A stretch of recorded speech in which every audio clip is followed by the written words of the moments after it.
Tonight, inside a locked skyscraper in Seattle, a billionaire CEO will discover that the invisible man pushing a mop down her hallway is the same man her company destroyed 6 years ago. She took his career, she took his name, she took his son. And now, with every door sealed and every system failing, she has no choice but to trust him to keep her alive. What she doesn't know yet is that he planned this night down to the second. If you're watching from anywhere in the world, drop a like and tell me your city in the comments so I can see how far this story has traveled. Stay with me until the very end. You won't believe how it closes.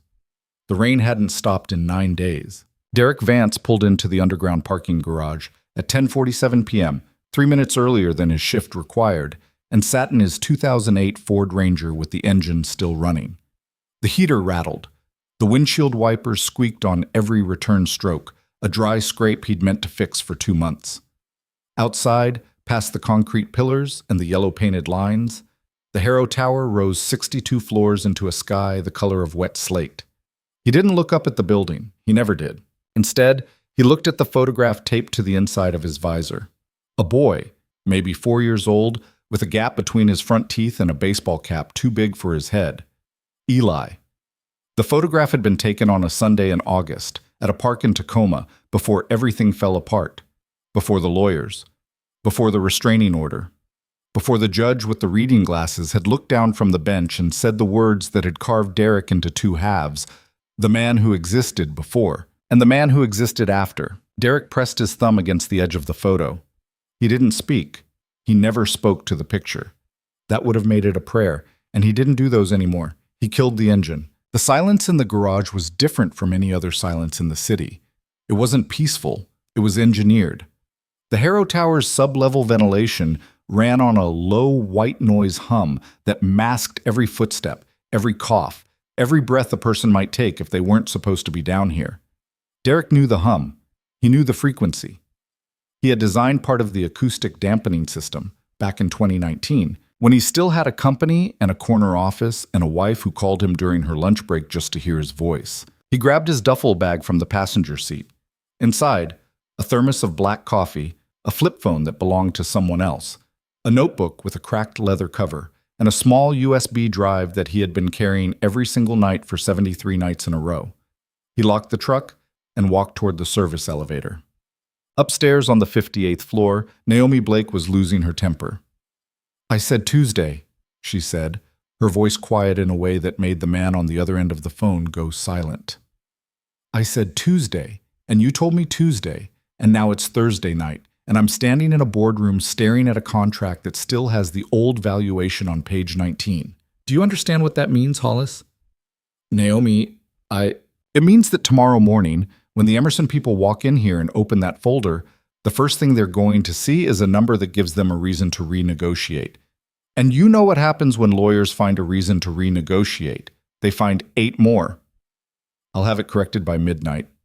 You'll have it corrected by 11. And you'll bring it to me yourself. I'm still in the building." She hung up without saying goodbye. Naomi set the phone face down on the glass conference table and pressed her palms flat against the cool surface. Her reflection stared back at her from the polished black. Sharp jawline, charcoal blazer, hair pulled into a low knot that had started the day tight and was now loosening at the back of her neck. 30 years old, 10,000 employees, a father in the ground for 6 years, and a mother in a memory care facility in Arizona who no longer remembered the sound of her name. She reached for her water glass. Empty. She exhaled through her nose, stood, and walked to the window. Seattle glittered below her in wet smears of orange and white. From 60 floors up, the city looked less like a place people lived in and more like a circuit board, current running through every avenue, every intersection, every rain-soaked sidewalk. She liked it better that way. It was easier to run a system than to care about the people inside it. Behind her, the door hissed open. "Ms. Blake?" It was Priya, her chief of staff, holding a tablet and looking the way Priya always looked at 11 at night, apologetic and awake. "The Emerson redraft is on its way up. Also, security flagged something on sub-level 2. Nothing urgent. They said the HVAC sensors are pinging on a rotation that doesn't match the schedule. Who's on maintenance tonight?" "Ravelli's team. They said it's probably a calibration issue. They'll run a diagnostic in the morning." Naomi turned back toward the window. Fine. Also, Priya said, hesitating, you should go home. Naomi almost laughed. What's home? Your apartment, 20 minutes from here. Bed, wine, that expensive mattress your assistant picked out. You remember. I remember. Priya watched her for a moment, then gave up and left. Naomi didn't move from the window. Her own reflection hovered on the glass, overlaying the city. She looked at herself the way she might have looked at a stranger across a subway platform, with a kind of clinical interest and no warmth at all. 6 floors below her, a service elevator chimed softly and opened its doors. Derek pushed his cart out of the elevator and onto the 52nd floor. The cart was pale gray with 2 wheels that squeaked slightly and one that didn't. He had replaced the 3rd wheel himself on his 2nd night. Nobody had noticed. Nobody ever noticed. That was the first thing you learned when you became a janitor in a building like this. You could stand 2 feet from a vice president arguing on a cell phone, and you might as well have been a column of air. He started, as he always did, at the east bathrooms. Not because they needed it most, because the security camera in the corridor outside had a blind spot from 11:02 to 11:04 every night, and he liked to time his first circuit to that window. He wasn't doing anything illegal. Not yet. He was just paying attention. In the bathroom, he emptied the trash, refilled the paper, wiped the mirrors with a blue cloth that smelled faintly of ammonia. He moved the way he had trained himself to move. Slow, unhurried, slightly hunched. The posture of a man who had given up. He had practiced it in the mirror for 2 weeks before his first shift. The trick he'd learned was in the eyes. You had to let them go soft. You had to let them stop looking at things like they mattered. He finished the bathroom at 11:11. He moved down the hall. Office 5214 belonged to a man named Trent Whitaker, Senior Vice President of Strategic Acquisitions. Derek had cleaned this office 41 times. Every single time, he had left exactly one thing out of place. A pen returned to the cup at a slightly different angle, a chair pushed in 1 centimeter more than the last visit, a coaster rotated on the desk. Tiny, deniable adjustments. Trent Whitaker had never noticed. Because Trent Whitaker was a man who cared about the wrong things, and that Derek had long ago concluded was the reason men like Trent Whitaker were always going to lose to men like him in the end. He pushed the cart into the office, closed the door behind him with his hip, turned on the desk lamp instead of the overhead, easier on the cameras, which ran on motion-triggered higher res, capture the moment a ceiling light came on. He went to work. Not on the carpet, not on the desk. On the drawer, the 3rd one down, on the left side. The one with the little brass pull that had a scratch on the bottom edge. Derek didn't pick the lock. He didn't need to. 3 weeks ago, he had watched Trent Whitaker fumble with his key ring after a long lunch and drop a small silver key under the desk. Derek, vacuuming 6 feet away, had watched the key bounce, watched Trent stoop and retrieve it, watched the exact motion of his wrist as he returned it to the ring. That motion had told Derek something Trent didn't know he was saying. Which key it was. Which drawer it opened. How Trent held it. 2 nights later, Derek had made his own. He slid the key into the lock now. It turned with a soft, almost affectionate click. Inside the drawer, a stack of folders, a half-eaten roll of antacids, a fountain pen Trent never used, and a black external hard drive about the size of a paperback book. Derek didn't take the hard drive. He plugged his USB into it. He watched the tiny blue light on the USB pulse once, twice, 3 times, and then settle into the slow, steady breathing rhythm that meant the copy was underway. 17 minutes, give or take. He had timed it on dummy runs. He had run the numbers on the transfer speeds. He had done the math that 100 other men in 100 other offices had refused to do because they thought being smart was something you did in meetings instead of something you did at 11:13 p.m. on a Thursday with your knees on a carpet that smelled faintly of somebody else's cologne. While the copy ran, he cleaned. He cleaned well. That was the other thing. He did the job. He did it better than the 2 men who had held the position before him. The floors of the 52nd floor had never been so clean. The windows had never been so streak-free. The little chrome trim around the elevator call buttons had never gleamed the way it gleamed now. Naomi Blake, if she had been paying attention, might have noticed that the janitorial budget was delivering an unusual return on investment. She was not paying attention. That was the point. At 11:29, the building's lights flickered. Derek froze. He was kneeling behind Trent's desk, the USB drive 3 minutes from completion. He felt the flicker in his chest before his eyes confirmed it. A drop in the low hum of the HVAC, a shift in the pressure of the air, a half-second of silence that shouldn't have been there. He looked up.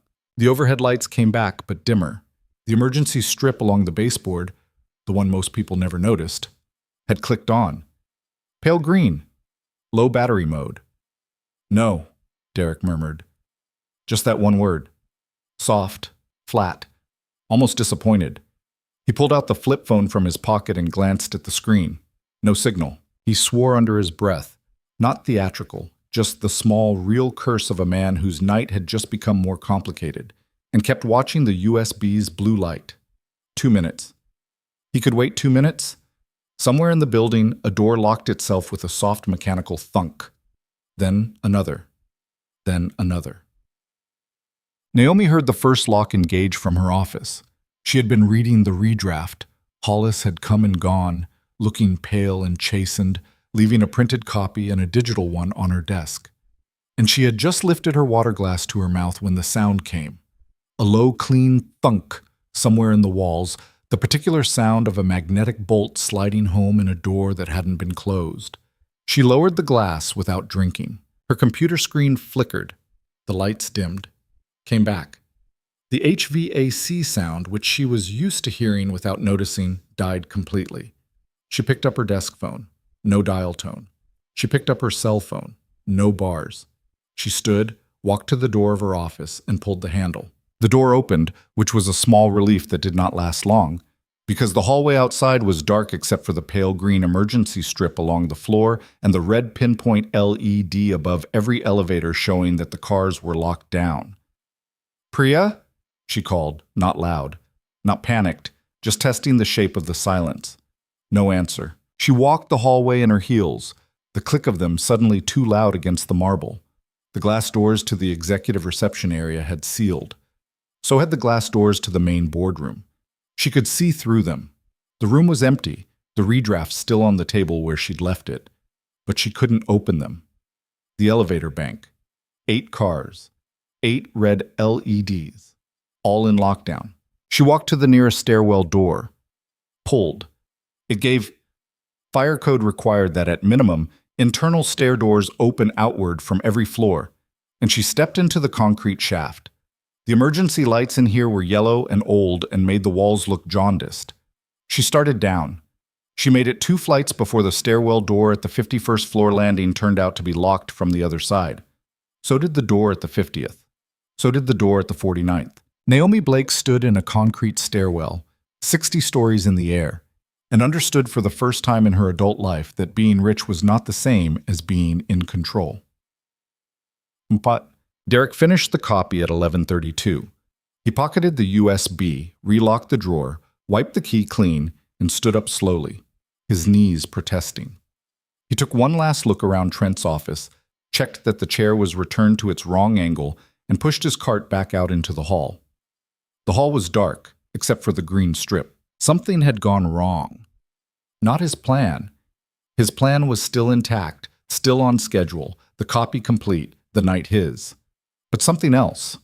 Something the building was doing, or having done to it, on its own timeline. He rolled the cart toward the service corridor. The service elevator was dead. He'd expected that. He went to the service stairwell, pulled the door. It opened. He stepped inside. The door closed behind him with a different kind of click than the other doors. A softer click. A mechanical click, not a magnetic one. He turned, tested it. It opened again. He let it close. The service stairwell, at least, was still operating on its original hardware, which meant whoever, or whatever, had initiated the lockdown hadn't included legacy systems in the sweep. Derek Vance knew exactly which systems were legacy in this building, because he had written the architecture document that defined the word. He stood on the service landing for a long moment, listening. Far above him, somewhere near the 51st floor, he heard a sound that didn't belong in a stairwell at 11:34 p.m. A woman's voice. "Hello?"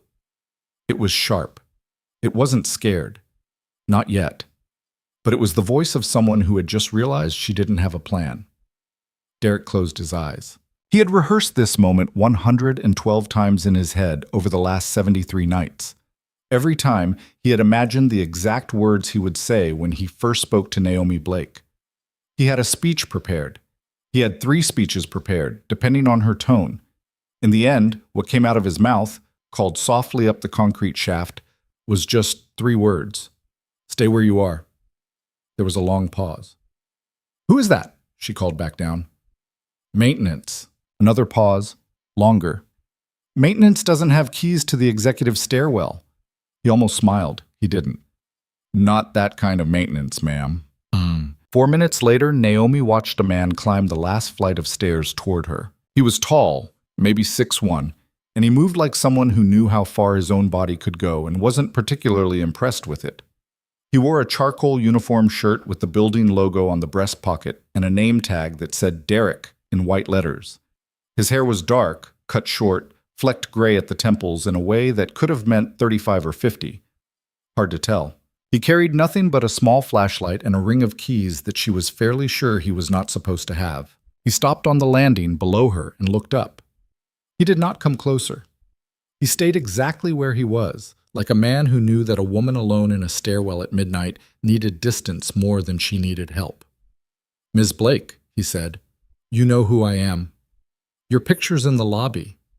My picture's in a lot of places." "Yes, ma'am." She took him in. The uniform, the flashlight, the way he wasn't looking at her face but at the wall behind her shoulder. She had been a woman in a world full of powerful men long enough to know what most men did with their eyes when they met her. This one wasn't doing it. "You can get me out of here," she said. "Not a question. I can get you to a room with a landline and an unlocked door. Past that, it depends on what's actually happening." "What's actually happening?" He considered her for a second. "I don't know yet," he said. "That's the honest answer. The building went into a partial lockdown about 11 minutes ago. The mag locks on the executive doors and the main elevators are hot. The service systems are still on old wiring, so the back stairs and the freight elevator are unlocked, but only if you have the physical key and know the floors where the key override plate was kept in the original spec. Most people don't. I do." "Why do you?"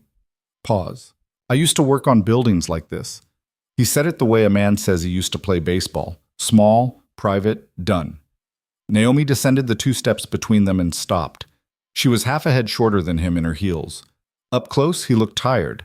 Not sleepy tired, the other kind. And there was a small scar above his left eyebrow that had been stitched badly a long time ago.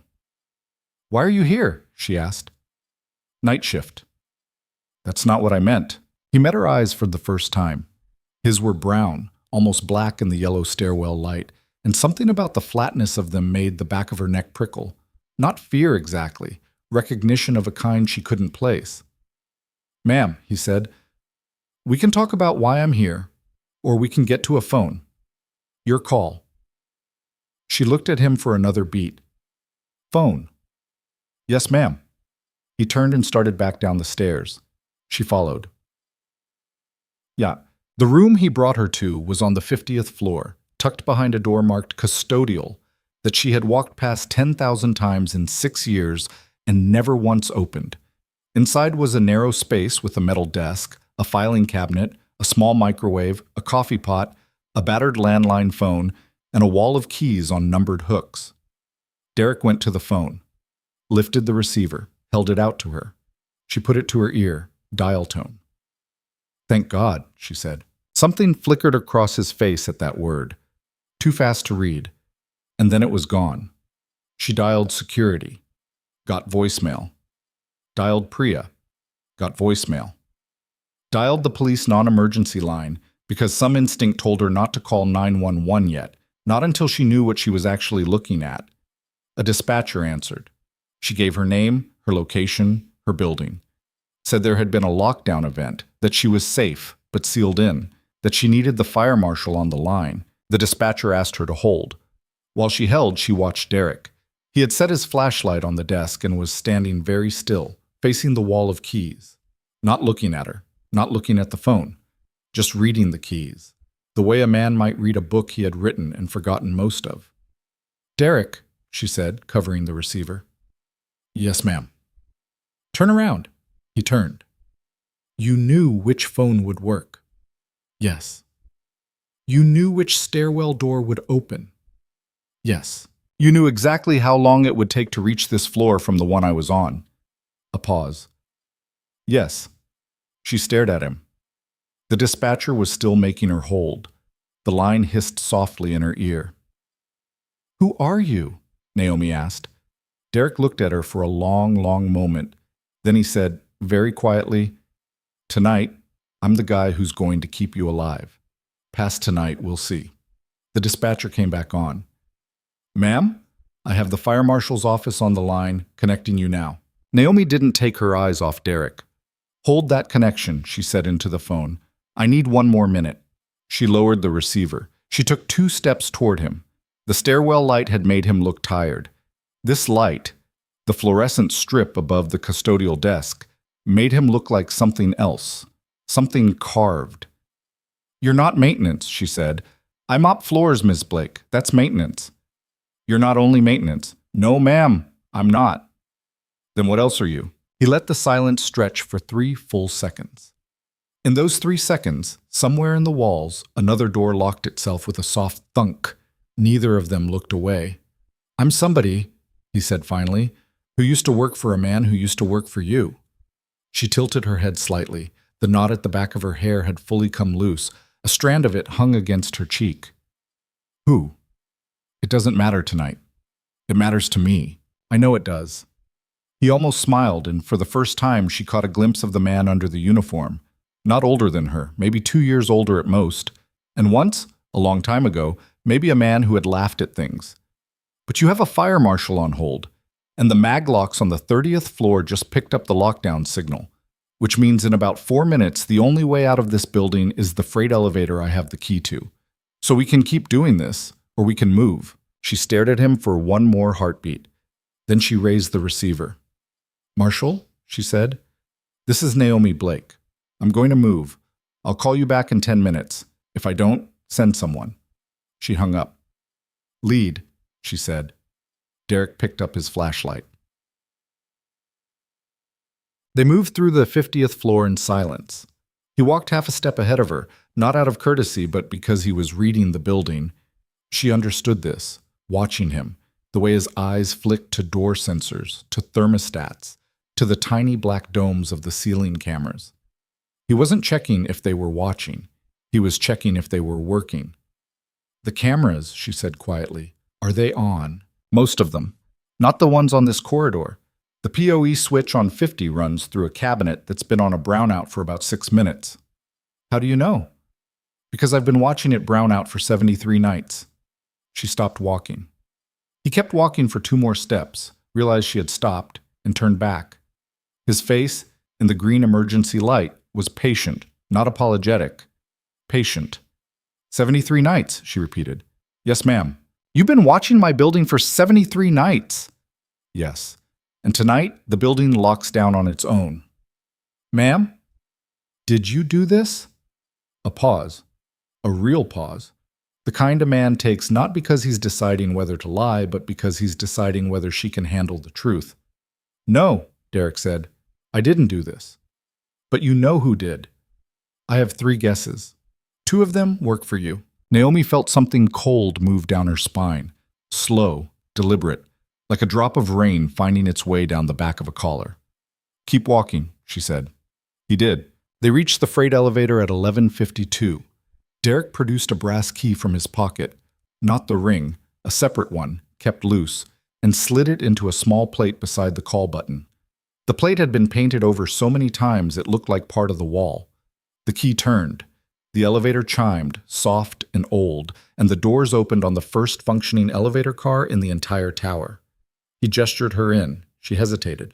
Miss Blake, he said, if I meant to hurt you, we'd have had this conversation in the stairwell. She stepped into the car. He followed. The doors closed. He pressed B2.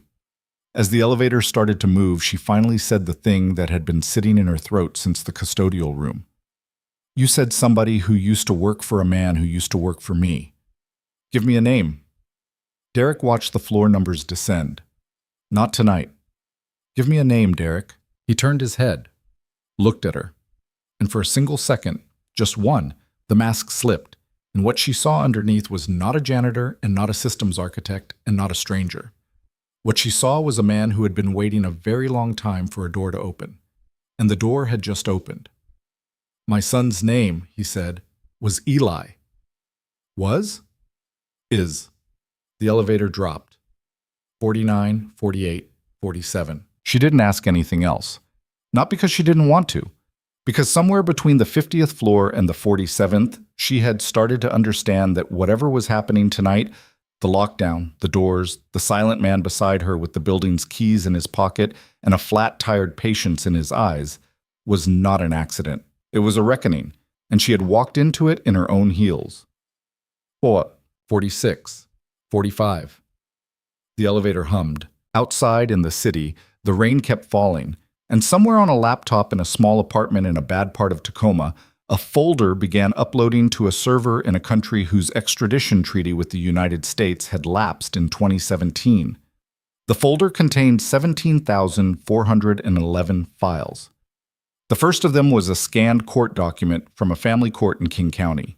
The name on the document was Derek A. Vance, and the stamp at the bottom, in faded red ink, said "Denied." The man standing in the freight elevator did not look at his phone. He did not need to.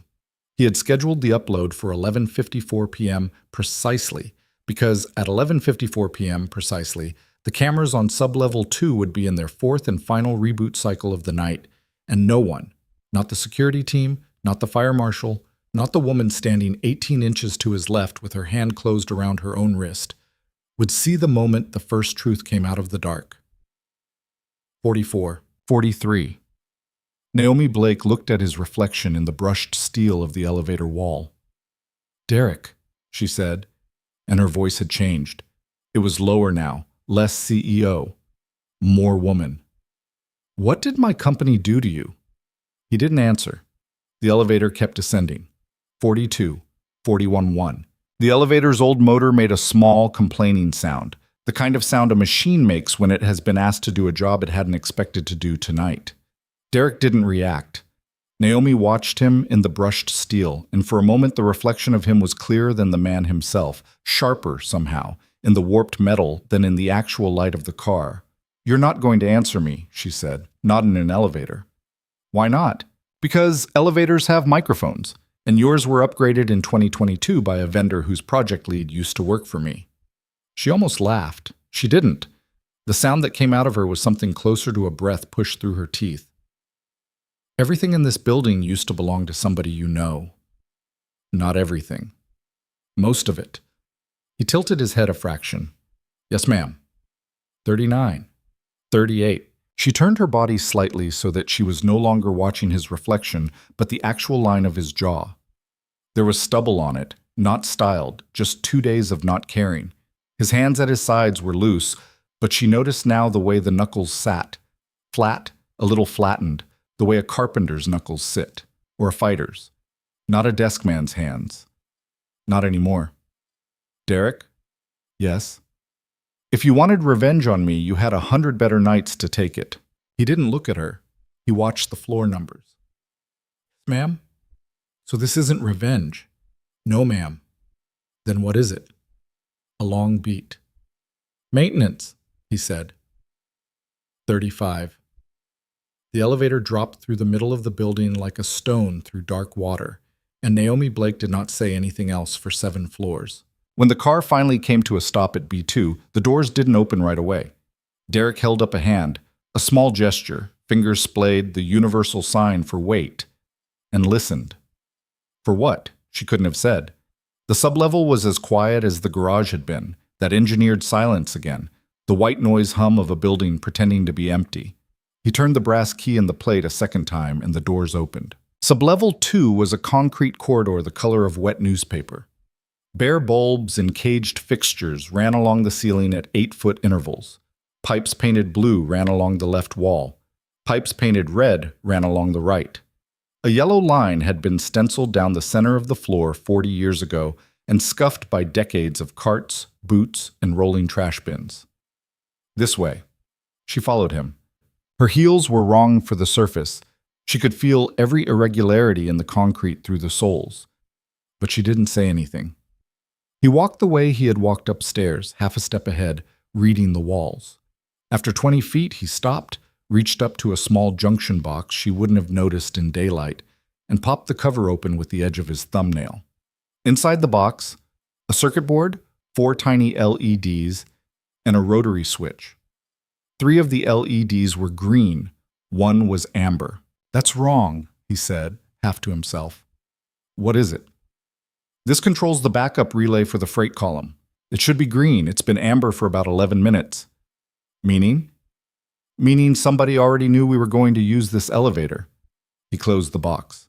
His face didn't change, but something in his shoulders moved, a small resettling, the way a man shifts his weight before a fight. "Derek." "Yes." "Are we in danger?" He thought about it. She appreciated that he thought about it instead of answering immediately. "You are," he said. "I'm not. Not yet." "Why the difference?" "Because they don't know I'm here." She didn't ask who they were. She understood already that she wasn't going to get a name until he decided to give one.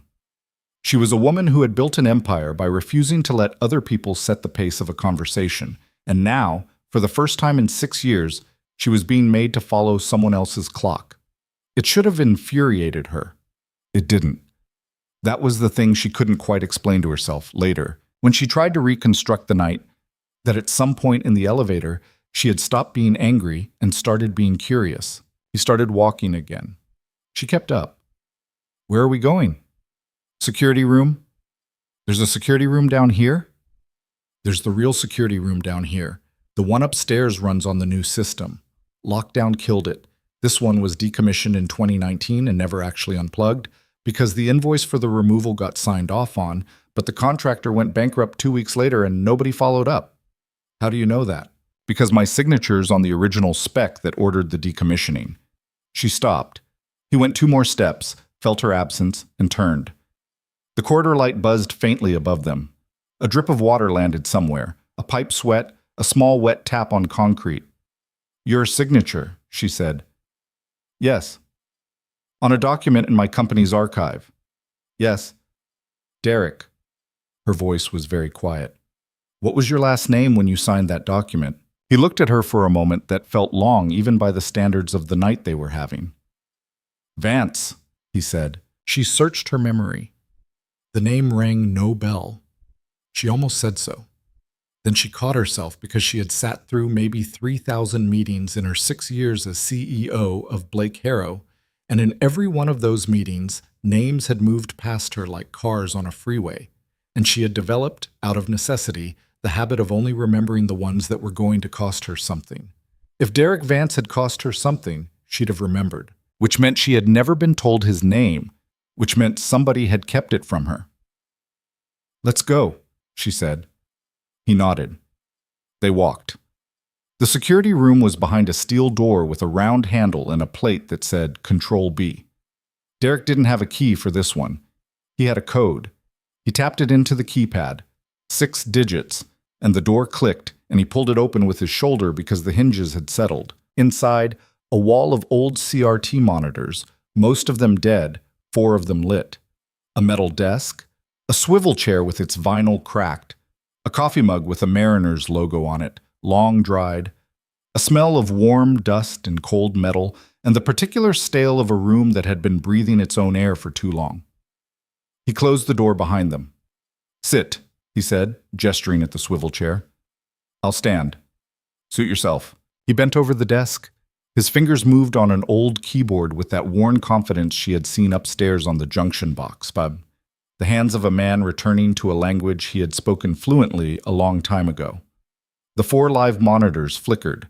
Black and white images came up. Corridors, stairwells, a loading bay. The underground garage where she had left her car hours earlier, now completely empty of people. 2 cars remaining. Hers, and she assumed his. One monitor showed a view of the lobby. On the lobby monitor, there were 3 men. They were not lobby security. Naomi leaned forward. "Who are those men?" Derek didn't answer at first. He tapped a key. The image sharpened. 3 figures in dark coats, moving with the unhurried efficiency of people who had been let in, not people who had broken in. One of them was on a cell phone. One was carrying a long black case. The third was scanning the lobby with the slow sweep of a person who had been trained to scan rooms that way. "Derek," she said again. "I don't know," he said. "You've been in this building for 73 nights. You know every camera and every locked door. You're telling me you don't know who those men are?" "I'm telling you I don't know those specific men." He finally looked at her. "I know what they are. I don't know who sent them." "What are they?" "Private. Ex-military, probably. Expensive." "To do what?" He was quiet. "Derek, to do what?" "To clean up a problem. That's what men like that get sent for." She looked at the lobby monitor. The one on the phone turned, and for a half-second his face was fully in the camera. Square jaw, close-cropped hair, a mouth that didn't move when he talked. She didn't recognize him. But something about the way he stood, one hand casually loose at his side, told her that he had stood exactly that way in other lobbies, on other nights, waiting for doors to open. "I'm the problem," she said. Derek didn't answer. "Derek, am I the problem?" "You might be." "Explain that." He straightened. He rubbed the back of his neck with one hand, and the gesture was so ordinary, so human, so tired, that for a moment he was just a man in a uniform in a stale concrete room at midnight, and she almost forgot the rest. "Ms. Blake," he said, "there's a deal closing tomorrow morning in your boardroom, Emerson Pacific Holdings. You know the deal. You know the numbers."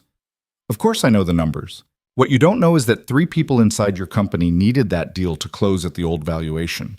Not the new one, not the one you pushed for, the old one, with the line item on page 19 that your lawyer was going to have corrected by 11 tonight. Hollis didn't write that line. He redrafted over it. Somebody above him slipped it back in last week on a version that wasn't supposed to be the one that went into the folder." "Who?" "Not yet." "Who, Derek?" "Not yet, Ms. Blake. Because if I give you a name right now, you're going to do the thing you always do, which is pick up a phone and start a war. And the reason you don't have signal tonight is that the people who set this up are already a step ahead of that phone call." She stared at him. Her jaw worked. "You sound like you've been reading my email." "I haven't been reading your email." "Then how do you know how I do things?" "Because for 3 years I sat in a conference room across the river listening to men talk about how you did things. You were a case study." She felt the floor tilt very slightly under her heels. "Who was I a case study for?" He turned back to the monitors. "Later," he said. "Right now those men are in your lobby, and the fire marshal's going to call back in 7 minutes, and we need to make a decision before either of those things happen." "What decision?" "Whether we go up or stay down." "And?" "I vote down." "Why?" "Because up is where they want you." "And you know that how?" He pointed at one of the dead CRTs. "Because that screen, right there, is the feed from a camera in the executive floor corridor. It's dead because it's been dead since 2019. Nobody upstairs knows there was ever a camera in that spot. But there was. And the wire still runs. And the wire still runs through a junction in the ceiling tile above your office door." She stared at the dead screen. "You're telling me there's a dead camera in my hallway that nobody knows about?"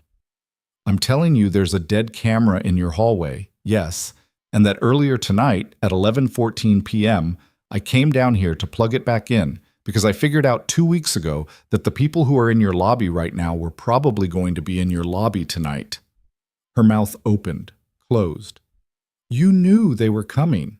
"I suspected. And you didn't warn me." "Ms. Blake, if I'd walked into your office last Monday and told you I thought 3 contractors were going to storm your building on Thursday night, what would you have done?" She didn't answer because she knew the answer. She would have had him escorted out by her own security. She would have flagged him to HR.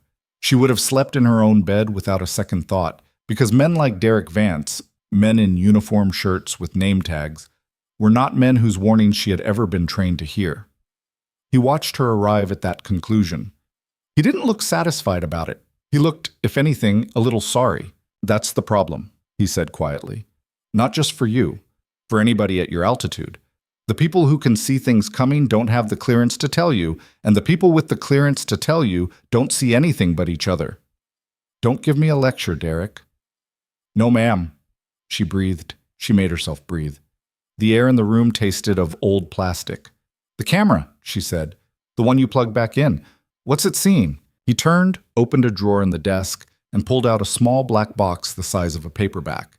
He plugged it into a port on the back of the CRT array. He flipped a switch. One of the dead monitors blinked once, twice, and then came alive, in grainy color, showing the hallway outside her office. The hallway was empty. Then it wasn't. A figure stepped into the frame. A man in a suit, not one of the three in the lobby, somebody who was already upstairs. He moved down the corridor toward her office, stopped at the door, looked at the card reader, and produced a small black device she had seen before, but only in presentations about other people's security breaches. He held it to the reader. The reader's light turned green. He went inside. Naomi felt her own pulse in her throat. "Who is that?" Derek leaned in, studied the grainy image. The man's back was to the camera. Dark hair, medium height, a watch on his left wrist that caught the light when he turned a lamp on. "I don't know him," Derek said, "but he has your floor's master clone, and he walked past 2 biometric checkpoints to get here, which means somebody gave him a path. Somebody inside." "Yes." "Priya?" He glanced at her. "No." "How do you know?" "Because when you called her from the custodial phone, her cell rang in the lobby. Second man on the right, the one with the black case." Naomi's hand, of its own accord, went flat against the metal edge of the desk. "She's down there." "She's down there, and her phone is on. And she didn't pick up. That tells you something. That she's with them. Or that she's in a place where picking up was going to get somebody hurt. I'd give her the benefit of the doubt tonight. Tomorrow, ask." "You're generous." "No, I'm practical. You don't burn a bridge at midnight when you might need it in the morning." On the monitor, the man in her office was going through her desk. Not her computer, her desk. The drawers. He was looking for paper. He pulled a file, photographed it with his phone, put it back. Pulled another, photographed, put it back. "He's photographing contracts," she said. "Yes." "He's photographing them to send them somewhere." "Yes." "Who to?" "I don't know yet. Give me 10 minutes. 10 minutes? 10 minutes, and I'll be able to tell you the last 5 numbers he's called and where his car is parked." She looked at him. "Derek, how?" He reached under the desk, pulled out a plastic bin. Inside the bin, a laptop that looked 8 years old, a tangle of cables, a small handheld radio, and a device she didn't recognize at all. A flat black rectangle with 3 small antennae. "That's not janitorial equipment," she said. "No, ma'am. That's federal equipment.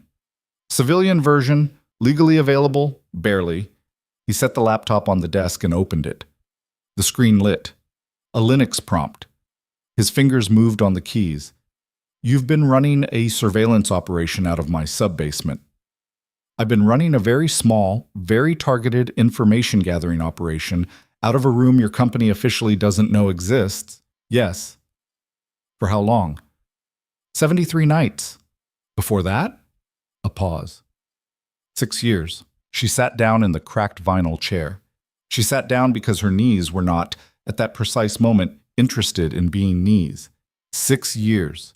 "Yes, ma'am." "Against me." He looked up from the laptop. His eyes were tired, and something in them, for the first time, was not just tired but old. "Ms. Blake," he said, "you keep saying me like you're the whole company. You're not. Your name is on the building. That doesn't mean the people inside it all work for the same story. I've been watching 3 of them for 6 years. One of them I've been watching for 10. You weren't in my sights, not for a long time. And now? Now you are, because tonight, for reasons you don't know yet, the story those 3 have been telling each other has started to require your disappearance." "My disappearance?" "Yes." "You mean my death. I mean whatever they can write on a report on Monday morning that lets the Emerson deal close the way they need it to. Could be your death. Could be your signature on a contract under duress. Could be a fall from a window the morning after a stressful night. I don't know yet. None of it is good." She stared at the monitor. The man in her office closed the last drawer, put his phone away, and straightened his tie. He looked directly at the dead camera she hadn't known existed for just a half second as he turned, not seeing it, seeing only the corner of the ceiling tile it was hidden behind. He left the office. The hallway was empty again. Derek. Yes. Earlier, I asked you what my company did to you. You did? I'm going to ask you again, and this time I want the answer. He stopped typing. He didn't turn around. Miss Blake, I'll give you the short version. I'll give you the rest when we're somewhere safer. Is that all right? It's all right. He took a breath. Let it out. Watched the monitor. In 2019, I owned a company called Vance Lattice Systems. We designed integrated physical and digital security architectures for corporate campuses. We had 14 employees. We had a good reputation. We had 3 major contracts. One of them was with Blake Harrow, negotiated and signed before you became CEO. Your predecessor. My father. Yes. He liked you. I didn't know him that well. He liked my work. There's a difference. Go on. In June of 2019, an internal audit at Blake Harrow flagged my firm as the source of a data breach that exposed the personal records of about 8,000 employees. The breach was real. The records were real. The exposure was real. What wasn't real was that my firm had caused it. Who caused it? Somebody inside your building used an override credential that was only supposed to exist on 3 machines, none of which were mine. The audit decided the override had come from my end because the timestamps on the logs said so. The timestamp said so because somebody adjusted the clock on the logging server by 41 seconds for about 6 hours on the night in question. 41 seconds was enough. And you couldn't prove it. I could prove it. I had the raw NTP drift data. I had the serial numbers of the machines involved. I had a forensic report from a firm I'd paid out of my own pocket. I walked into a conference room with all of it on a Tuesday morning in August. And the firm I'd paid, whose report was going to clear me, had quietly withdrawn their findings the night before. Their lead investigator had received a job offer that afternoon. The job paid triple what he was making. The offer came from a shell company that was, as far as I could trace in the 6 months I was still allowed to trace anything, ultimately owned by a holding group that had 3 directors. 2 of the directors were on your father's board. One of them is still on your board today. Naomi closed her eyes. Who? Not yet. Derek. Not yet, because the second I say his name, you're going to put it together with 4 other things, and then you're going to want to act. And we can't act until we get out of this building. Please. Ma'am, please trust me for 1 more hour. She opened her eyes. She looked at him. He had not turned around. His hands had stopped on the keyboard.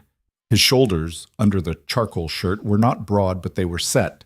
Set the way a man's shoulders set when he has been carrying a thing for a very long time and has finally put it down on a table and is waiting to see what the other person does with it. 1 hour? She said. Thank you. What happened to your company? It went under in 91 days. Vendors dropped us. Insurance pulled out. We couldn't make payroll in the 2nd month. In the 3rd month, my CFO killed himself in his garage. In the 4th month, my wife filed for divorce. 4th month, my wife filed for divorce. In the 6th month, a family court judge in King County decided that my recent history of unemployment, my inability to make consistent mortgage payments, and my, her words, mental instability as evidenced by pattern behavior made me an unsuitable primary guardian for my son. He said it all in the same flat voice he'd used to explain the junction box. Your son. Eli, 6 years old then. He's 12 now. I get him 8 hours a month, supervised, at a visitation center in Kent. 8 hours a month. 4th Saturday, 10 to 6, minus check-in and check-out. More like 7 hours and 10 minutes, most months. Derek? Yes. I'm sorry. He didn't answer. He didn't nod. He didn't turn. He just kept watching the monitor. On the laptop screen, a string of characters was scrolling past, meaningless to her, clearly meaningful to him. His throat moved once, a swallow, small. After a moment he said, You don't have anything to apologize for. Yet. Yet? We'll find out together. She stood. She walked to the CRT wall. She put 2 fingers against the glass of the monitor showing her empty office, as if she could feel the cold air in there through the screen. The man who just came out of my office, she said. You don't know who he is? No, but in about 4 minutes I will. He took an elevator. The elevator logged his keycard. The keycard links to a profile. The profile links to a payroll record. The payroll record links to a tax ID. If he's on your books, I'll have him. And if he isn't, then he's a contractor, and he has a badge signed by somebody who has the authority to sign contractor badges after hours. And there are 7 people in your organization with that authority, and I already have a file on 6 of them. The 7th? You. She laughed once, without any humor at all. You have a file on me too, don't you? Everyone at my altitude keeps a file on everyone at yours, ma'am. It's not personal. It feels a little personal, Derek. I know. He pressed a key. The laptop beeped softly. He leaned in, read something, and for the first time all night, a change came across his face that she could read. A small tightening along the jaw, a slight narrowing of the eyes. Recognition. Not surprise. Just a thing confirmed. What? She said. The keycard that opened your office. Yes. Was issued at 4:17 this afternoon by the badge office on the 12th floor. In your name. My name. Yes. She stepped forward, looked at the screen. A dull blue administrative interface, columns of numbers and timestamps. A field that said, issued to Blake N., and a field below it that said, AUTET, Blake N. I didn't authorize that. I know. I was in a Zoom with Singapore at 4:17. I know. I have the calendar. So somebody cloned my authorization. Somebody with enough access to walk through the HR system in your name without triggering a flag, which is a very short list. How short? 3 names. Give me one. Not yet. Derek. Not yet, Ms. Blake. His voice didn't rise, but it hit the wall of the small room like a flat palm, and she understood for the first time that this was not a negotiation, and that every time she pushed him for a name early, she was pushing him toward a mistake he had spent 6 years trying not to make. She stepped back from the desk. Fine.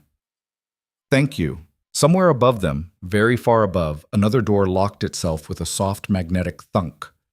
The sound carried through the building's bones and arrived in the security room as a vibration in the metal of the desk under his fingertips. He felt it. She saw him feel it. He glanced at the monitor bank, at the lobby camera, and his expression didn't change, but his hand moved to the handheld radio in the plastic bin. What now? She asked. They're coming up. Up where? Up to where your office is. They think you're still up there. They don't know you came down the freight. Won't they see on their own monitors that the freight moved? They would, if their own monitors were live. They're not. The live feed out of this building tonight to the security contractor and to anybody they've paid inside the building is a pre-recorded loop from last Thursday between 11 p.m. and 3 a.m. I swapped it in at 10:58 tonight. They've been watching last week's emptiness for the last hour. And change. She stared at him. You swapped the feed. Yes. You swapped the feed in my building. Yes. That's a felony, Derek. It's several felonies, ma'am. I'll list them for you on Monday if you want. That presumes we're both alive on Monday. Yes. A long silence, his eyes on the monitor, her eyes on him. Derek. Yes. You planned this. I planned part of this, not this night, not those men, not your office. I planned to be in this building for a different reason, on a different timeline, and then about 40 minutes ago I realized the timeline wasn't mine anymore. So now we're improvising. You don't look like a man improvising. I look calm because I've been practicing being calm for 6 years. I'm not calm. She believed him. The admission, small as it was, undid something in her chest that had been wound tight since the stairwell. What do? We wait 12 minutes. We let them go up. When they're on 12, we take the freight to the garage. Your car is in row C. Mine is in row D. We go to mine. Why yours? Because yours has a transponder. So does every car. Yours is wired to the building's own tracking system. It reports location to a server on the 30th floor. Somebody will know the second your car moves. And yours? Mine's a 2008 truck with a tape deck. She almost smiled. She almost did. The corner of her mouth did something that, on another night, would have become a smile. Okay. Where do we go? Somewhere public. Somewhere with working cameras that aren't yours. Diner on 8th. It's open all night. The booths in the back don't have a sightline from the street. The owner's kid went to school with a friend of mine. He won't say anything if I ask him not to. That's a lot of layers for a diner. Everything tonight has layers, Ms. Blake. She pulled her phone out of her pocket. No bars. She held it up anyway, as if the air had something to give her it hadn't already refused. I need to get a message to someone. Who? My mother. A small pause. Phoenix? She looked at him. She didn't know why she was surprised. Nothing he said should have surprised her anymore. But the fact that he knew Phoenix, knew about the facility, knew about her mother, landed under her ribs anyway. Yes, she said. Phoenix, your mother is fine. She's asleep. The facility has a night nurse named Carla who checked on her at 10:40 local time. I don't have a way for you to talk to her tonight. I do have a way for me to send a discreet status check to the facility in the morning if you need that. Please don't try to use your own phone to reach her before we're out of this building. Any call from your device right now goes through a tower that somebody is watching. She closed her fist around the phone. How do you know about my mother? Because 11 months ago, somebody at a law firm in Phoenix requested a copy of her medical power of attorney from the facility's administrator. The request came in on Blake Harrow letterhead. The signature on the request was not yours. I've been waiting since then to understand why. Her breath caught. Somebody requested power of attorney over my mother. Yes. In my name. Yes. For what? Ms. Blake, he said, very gently. The same 3 people who want the Emerson deal to close at the old valuation also want the option, if things go wrong for them in any other direction, to have a controlling signature on your family's personal trust. Your mother is the last living signatory other than you. Your signature could be contested, under duress after a bad night. Hers, if somebody has that power of attorney, cannot. The room was very quiet. The metal desk under her hand was very cold. On the lobby monitor, the 3 men were no longer in the lobby. They had moved to the elevator bank. The elevators were, of course, still locked down for everyone. Everyone except the freight, which only Derek had the key to, which meant the men would take the stairs, which meant they were going to be walking, slowly, upward through her building, floor by floor, for the next 20 minutes. 12 minutes, she said. 12. And then the garage. And then the garage. And then a diner. Yes. Derek. Yes. She turned and looked at him fully for the first time since they had met on the landing. Not as a CEO looks at a janitor. Not as a woman looks at a man. As one animal looks at another when it has just understood that they are in the same trap and that neither of them set it. The name of the board member, she said. The one who's been on the board for 6 years. The one whose holding group owned the shell company that bought your investigator. He held her eyes. For the first time, something in him gave. Not all the way. Just a crack. His first name is Richard, Derek said. That's all I'm giving you until we're in the truck. Richard. The name dropped into her like a coin into a well, and she listened for the bottom. She listened for the splash. She had 4 Richards on her board. She had one Richard who called himself Rich. She had one Richard who preferred Dick in private, never in memos. She had one Richard who had been her father's closest friend for 22 years and had carried her mother out of the funeral when her mother couldn't stand up. She didn't say which Richard she was thinking of. Derek didn't ask. He closed the laptop. He pulled the black rectangle out of the bin and slid it into the inner pocket of his jacket. He picked up the handheld radio, clicked it once to confirm the battery, clicked it off. He pushed the chair back under the desk. He looked at her. Ready? No. Yeah, he said. Me neither. He opened the steel door. The corridor outside was still empty, still concrete, still hummed with that engineered quiet. Somewhere in the building, 60 floors of glass and steel and wiring and secrets were breathing above them. And inside those 60 floors, 3 men in dark coats were climbing stairs they thought they understood. Toward an office they thought still contained a woman they thought they knew how to handle. Naomi stepped through the door. Derek pulled it closed behind them, the lock engaged. They walked back down the yellow-striped corridor toward the freight elevator. She noticed this time that he was walking a full step ahead of her, not a half, and that his right hand had come to rest lightly against the side of his jacket, over the pocket with the black rectangle.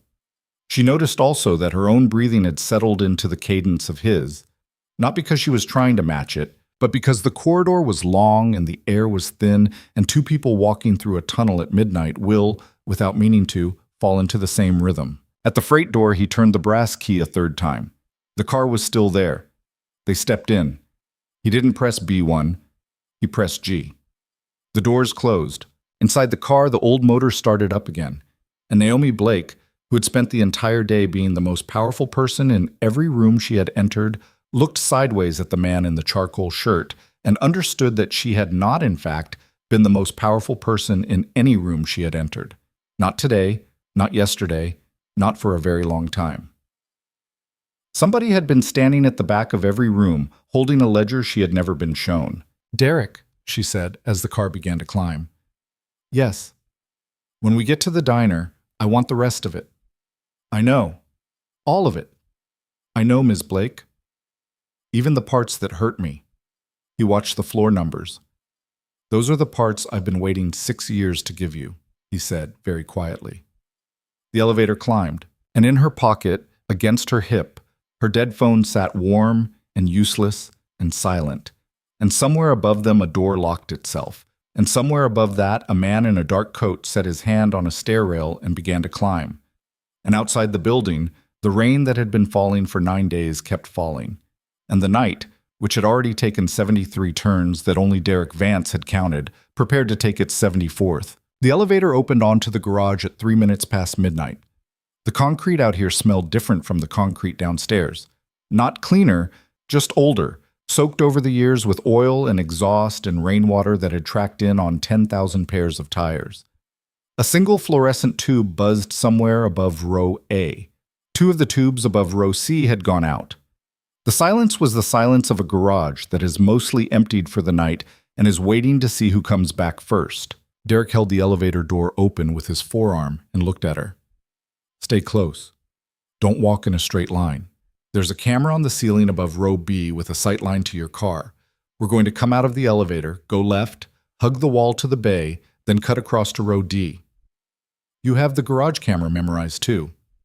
"Ma'am, I have every camera in a 4-block radius memorized. I'll apologize for it later." She stepped out. He followed. He did not run. He moved the way he had moved all night, deliberate, unhurried, with the small adjustments of a man who was checking every shadow against a map he had drawn in his head a long time before. The truck was a dark red Ford Ranger parked between a blue minivan with a car seat in the back and a white pickup with construction lumber in the bed. Derek unlocked it with a physical key. No remote, no beep. He opened the passenger door first, the way a man does when he has not forgotten certain small courtesies, and she slid in. The cab smelled like coffee and rain, and faintly, like cinnamon gum. There was an empty thermos in the footwell. On the visor was a photograph taped with yellowing tape, a boy with a gap in his front teeth and a baseball cap. She saw the photograph. She didn't touch it. She didn't say anything. He got in on the driver's side. The engine turned over on the second crank. The wipers, when he flipped them on, made that dry squeak she'd hear in her head for the rest of the night.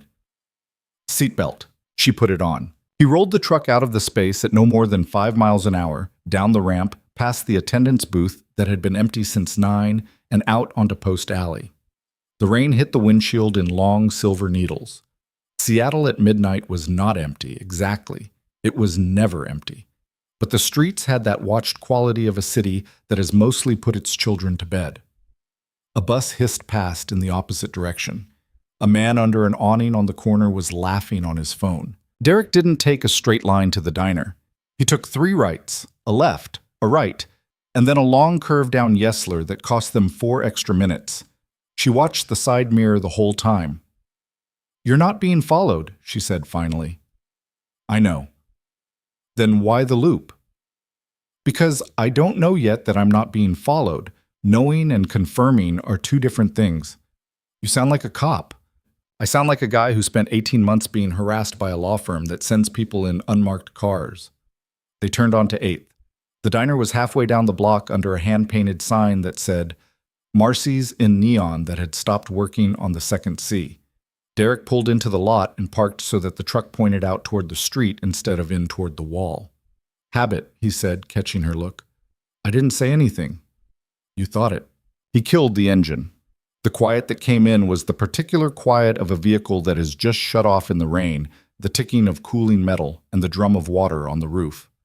For a moment, neither of them moved. Derek? Yeah. Before we go in there, before anything else, tell me something true about yourself that has nothing to do with my company. He looked at her across the cab. Why? Because I've spent the last 2 hours following a man who knows every camera in my building, and I don't want to walk into a diner at midnight with someone I've only met as a plan. He thought about it. He didn't rush.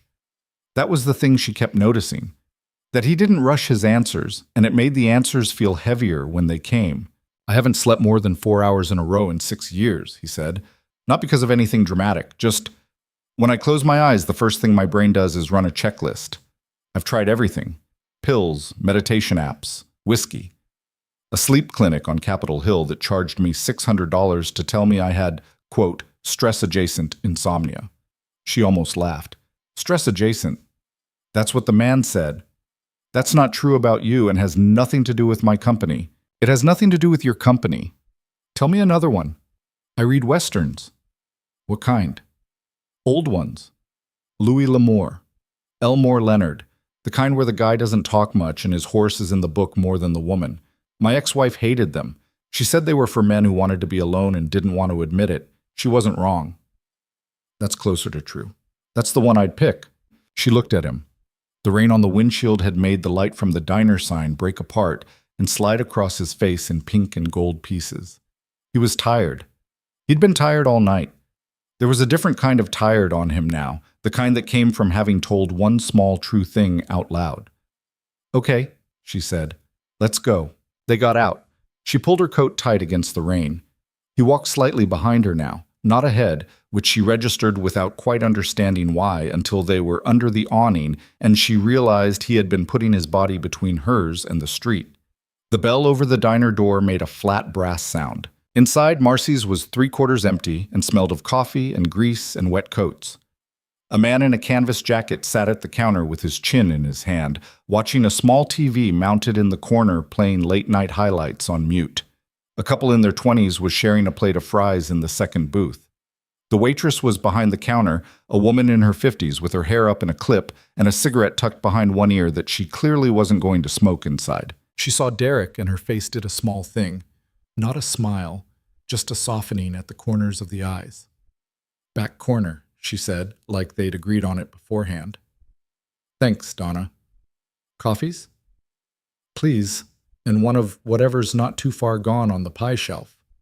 Derek, the pie is always too far gone on the pie shelf. Donna. Coming up. He guided Naomi to the last booth on the left, the one against the back wall, and took the seat facing the door. She took the seat opposite. The booth was red vinyl, cracked in 2 places, and the table had a faint ring on it where somebody had put down a wet glass 1,000 times before them. For a moment, neither of them spoke. Donna came with the coffees. The mugs were the heavy white kind that existed in only 2 places, diners and prisons. She didn't bring pie. She set down a small plate with 2 pieces of rye toast, buttered. You haven't eaten since lunch, she said to Derek, and walked off before he could argue. He looked at the toast. He looked at Naomi. She's been feeding me since August, he said. She thinks I don't notice. Do you know her well? Her son was in the same apartment building as a friend of mine back when I still had friends in apartment buildings. He had an accident. She didn't have anybody. I helped her move. That was, 8 years ago. He stopped. He'd said the word without meaning to, small, reflexive, and he looked briefly like he was going to take it back. He didn't. Naomi let it go. All right, she said, both hands wrapped around the coffee. Tell me. He didn't start where she expected. He started with the name Richard Hoyt. She didn't react. She had been expecting the name for 2 hours. Hearing it out loud was different from anticipating it. Richard Hoyt had been her father's closest friend since their first summer at a mountain cabin when they were 22. Richard Hoyt had given the eulogy at her father's funeral. Richard Hoyt had walked her mother out of the chapel when her mother could no longer walk on her own. Richard Hoyt had sent her a card every birthday. For 30 years, the handwriting shaky these last 3, but still a card, still her name in his careful block letters. Richard, she said. Yes. Board seat, audit committee chair, personal friend of my father's for 40 years. Yes. You're telling me he destroyed your company. I'm telling you he was one of 3 men who decided to make my company disappear, and that he was the one with the relationships to make sure the decision stuck. The other 2 didn't have his reach. He did. Why? Because your father was getting close to signing a contract that would have migrated your company's entire physical access infrastructure off the vendor Hoyt's family holding group had quietly owned since 2003. The new vendor was me. The old contract was worth, at that point, about $47 million a year in services. I was going to take it down to 19. Your father liked the number. He liked the architecture more. He never told me about that contract. He was going to. He died 3 weeks before it was going to be finalized. You were the interim CEO for 4 days before the board confirmed you, and you had other fires to manage.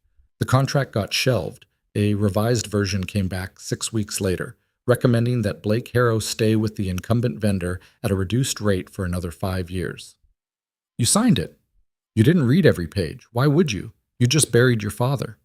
She stared at him. Who gave me that revised contract to sign?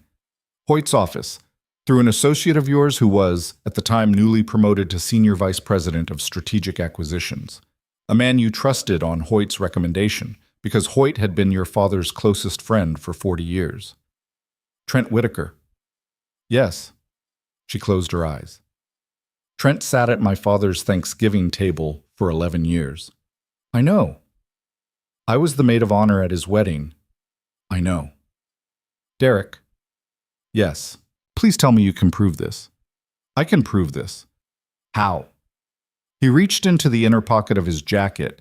He pulled out not the black rectangle from the basement, but a small notebook, the one with the cracked leather cover she'd seen in the truck. He set it on the table between them, but kept his hand flat on top of it. I'm going to tell you something you're going to want to argue with, he said. I'd rather you just listen for about 5 minutes. Then you can argue. All right. I am not a prosecutor. I am not a journalist. I am not a whistleblower. For the last 6 years, I have been, in the legal sense of the word, a criminal. I have broken into systems I didn't own. I have paid for information that should not have been for sale. I have kept records I should not have been able to keep. Most of what's in this notebook would be inadmissible in any real court. Some of it would be actively illegal to have introduced. So it's worthless. It's not worthless. It's a map. It tells you where to send a legitimate investigator so they can find the thing I already know is there. The difference matters. When the time comes, I'm not going to hand this notebook to a federal prosecutor. I'm going to point a forensic accountant at the third drawer of Trent Whitaker's desk, and she's going to open it with a warrant, and she's going to find a black external hard drive. On that hard drive will be a series of folders organized by year. Inside those folders will be the decision memos that nobody was ever supposed to print. Why did he print them? Because he's not as smart as he thinks he is. Because the people around him were sending him instructions on a messaging app that auto-deletes every 24 hours, and he didn't trust them, and he wanted a paper trail in case any of them tried to make him the fall guy, which they were always going to. And he kept this hard drive in his office. In a locked drawer, yes. Derek. Yes. You cloned that drive tonight, didn't you? A small pause. Yes. When? Between 11:13 and 11:30, while the lockdown was starting. Before I knew the lockdown was coming. The lockdown was somebody else's idea. The drive was mine. She exhaled. She looked down at the rye toast she hadn't touched. She picked up a piece. She set it down again. Those men in the lobby, she said. Yes. They weren't there to clean up me. They were there to clean up both of us, ma'am. You were the official target. I was the one they didn't know existed until about 90 minutes ago. When Trent came into his office to fetch his wallet and noticed his desk chair was sitting 2 centimeters off center. He noticed a chair. He noticed a chair. Because tonight, of all nights, he was paying attention to his desk. Which means tonight, of all nights, he had already been told something was going to happen. Which means whatever is going to happen was already on his calendar. He's part of it. He's one of the 3, yes. The third is harder. Who? I'll give you that one in a minute. Let me finish Hoyt first. She nodded. Hoyt has a daughter, Derek said. Her name is Meredith. She's 39. She's not on your board. She runs a private equity shop out of Bellevue that, on paper, has no relationship to any of your holdings. On paper. The shop has 3 limited partners. One of them is a trust, whose trustee is an attorney named James Oba. Oba is also, separately, the attorney of record for a shell company called Greywater Pacific that was, until 2019, one of the 3 subcontractors that vetted physical security vendors for Blake Harrow. Greywater Pacific is the entity that issued the report recommending your father keep the incumbent vendor. Greywater Pacific was dissolved in 2020. Its final distribution went to Meredith Hoyt's fund, in cash, by wire, on a Friday afternoon in March, routed through 3 banks. I can show you the wire chain. She stared at him. You've been tracking that wire chain. I've been tracking a lot of wire chains. For 6 years. For 6 years. Why? He looked at her. The diner's low yellow light had softened the lines in his face slightly, and she saw something she hadn't seen before. Not because he was hiding it, but because she hadn't been looking. He was a man who had once been handsome in an ordinary way, and had stopped caring about being handsome some time ago, and the not caring had done something to his face that no amount of tiredness could fully explain. It had made him hard to read unless you slowed down, because he said, I made a list the week after the judge took my son. On the list were 14 names, people who, in one way or another, had touched my life that year. I crossed out 6 of them because they were just casualties. I crossed out 3 more because they were obvious, and I didn't care about obvious. That left 5. 3 of them are still on the list. 2 of them I took care of. Took care of? Not what you're thinking. One of them went to federal prison in 2022 for an unrelated fraud. I helped the investigator who took him down without the investigator ever knowing I helped. The other one had a heart attack on a treadmill in Bellevue in 2023. I wasn't sorry. I also didn't cause it. And the 3 still on the list. Richard Hoyt, Trent Whitaker, and a woman I think you know as your personal counsel. Naomi set her mug down. Kate. Yes. Kate Sorensen. Yes. Derek. Yes. Kate was my father's personal counsel before she was mine. Kate is godmother to my mother's dog. I know. That's the shape of my life, Derek. Those are the people who are the shape of my life. I know, Ms. Blake. That's why I've been waiting. Waiting for what? For a night when I could tell you all 3 names at once and know that you'd believe the first 2 enough to take the 3rd one seriously. If I'd come to you 6 months ago with only Kate, you'd have had me arrested. If I'd come to you a year ago with only Hoyt, you'd have had a very hard conversation with him, and he'd have convinced you there had been a misunderstanding, and I'd have spent the rest of my life in a county lockup pending a psychiatric evaluation. I needed the 3. I needed the night. I needed you stuck in a building with me long enough to stop hearing it as a pitch. She didn't answer. Donna came back, refilled the coffees, left again without a word. The man at the counter had not looked over at them once. The couple in the second booth was paying their check. Outside somewhere, a siren went by on a cross street and then was gone. Finally, she said, What does Kate get out of it? Kate gets the one thing nobody else in the group can give her. Continuity. Hoyt is 78. Whitaker is a climber. Kate is 49, and she's been the legal spine of the family's private holdings since your father was alive. When your father died, she was supposed to be promoted. She wasn't. You were. She never forgave him for that, and your father is not alive to be angry at.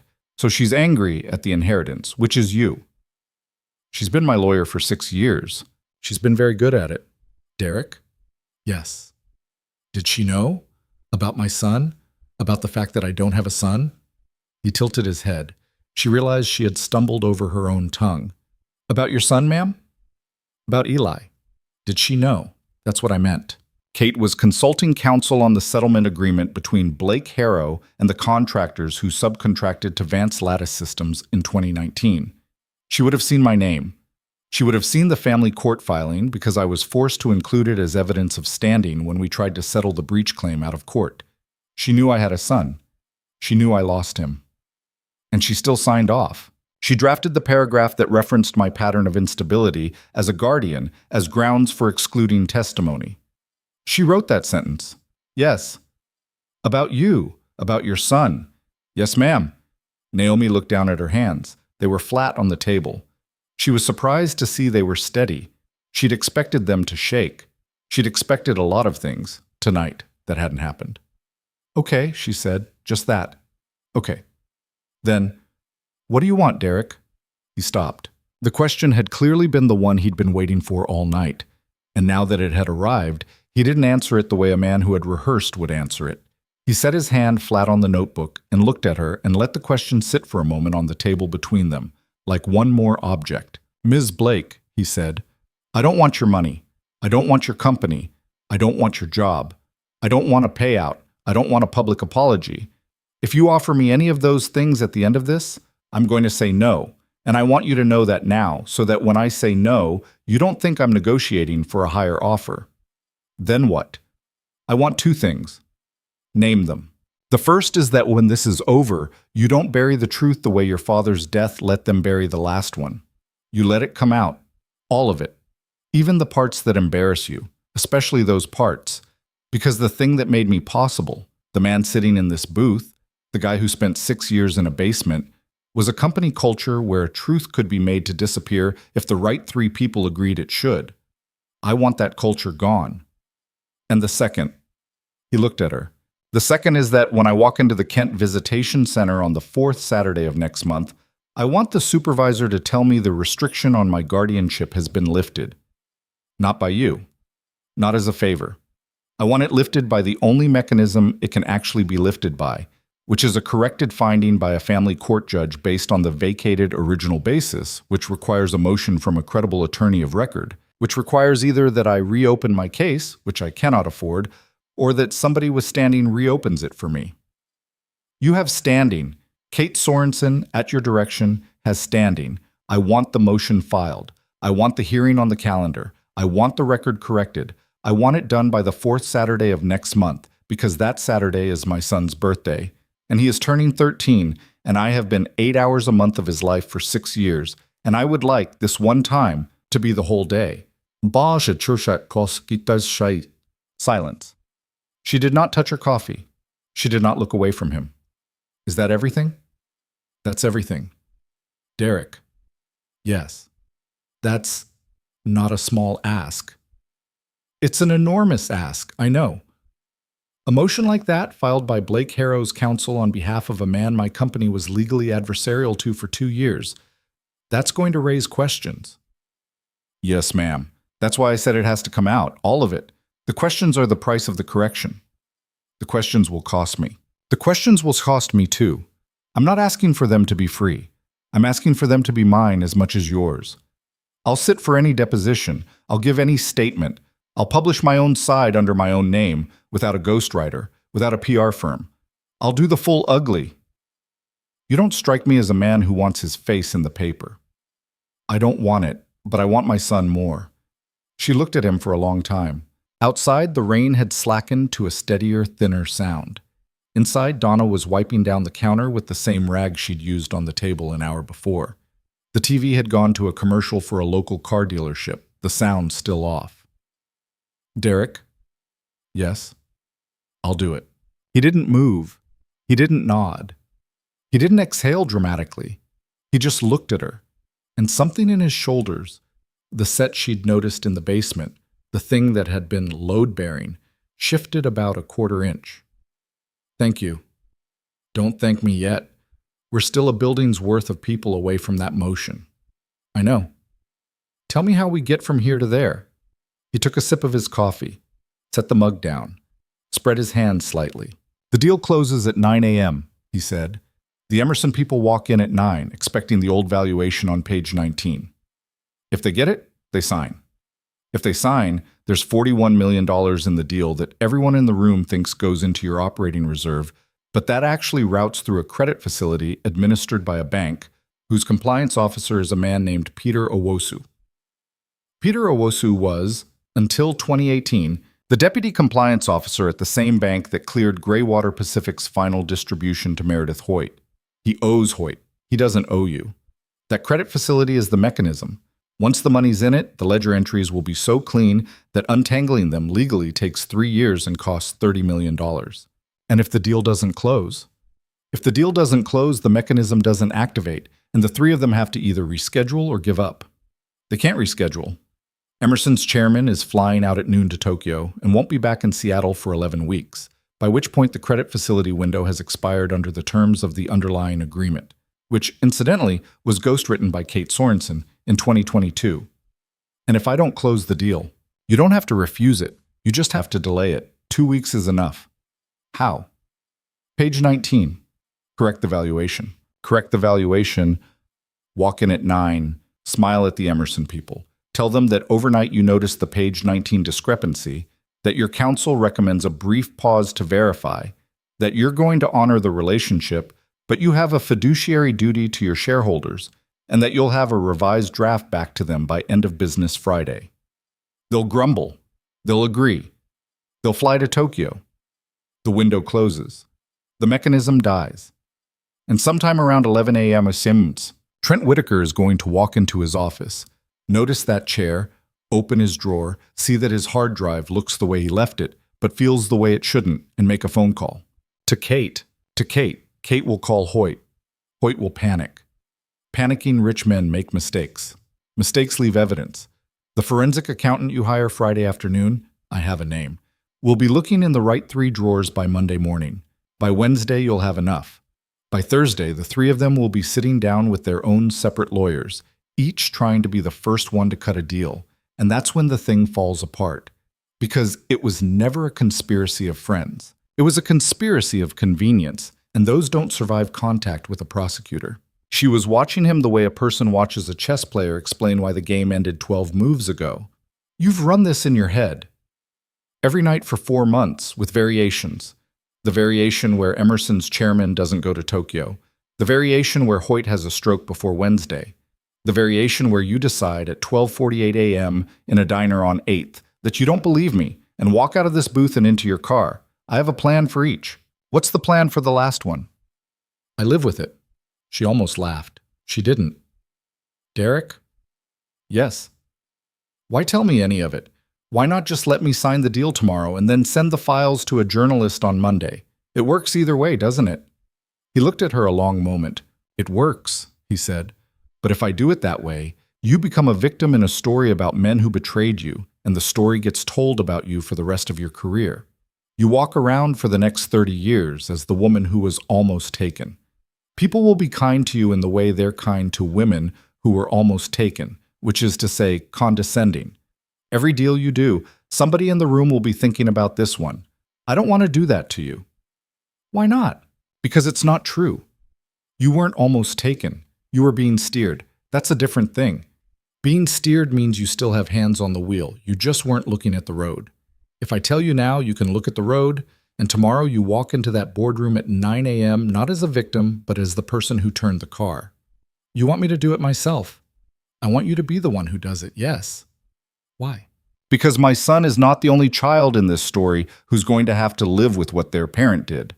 Your mother wakes up 3 times a week and remembers who you are for about 20 minutes. In those 20 minutes, you want her to be proud of you. I want that too. I don't know her. I want it anyway.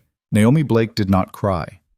She had not cried at her father's funeral, or at the reading of the will, or at the first board meeting after her confirmation, or on the plane home from the first time she visited her mother in the Phoenix facility, and her mother had called her by her grandmother's name. She did not cry at this table either, but her hand, which had been steady all night, now reached up to her face in a small automatic gesture. Thumb to her left eye, ring finger to her right, and pressed briefly, as if to check that something was not about to leak. She withdrew it.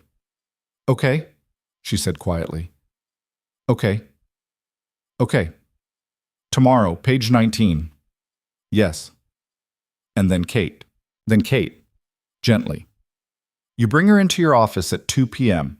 You ask her for advice on how to draft the delay memo to Emerson. You watch her face when you mention the credit facility. She'll read me. She'll read you. She's always read you. The trick is, tomorrow, she's also going to be listening for what Trent told her about his drawer, and she's going to be slightly off. Not a lot. Just a quarter beat late. That's when you'll see it. I'll see it. You will. You see people. You've always seen people. You've just been generous about what you saw. She smiled, small and rueful. No one has ever accused me of being generous, Derek. They're wrong. You're generous about the 5 people closest to you and stingy with everybody else. That's not the same as being generous, but it rhymes with it, and it's the thing that got you here. She took a sip of her coffee. It was cold. She didn't care. What are you going to do? She said. Tonight? Tonight. And tomorrow, while I'm in a boardroom. Tonight I drive you home or to a hotel. Your preference. I do not come in. I do not come near your apartment building. I give you a phone that is mine but cannot be traced back to me. If something goes wrong tomorrow before 9 a.m., you call the only number stored in it. It rings a second phone.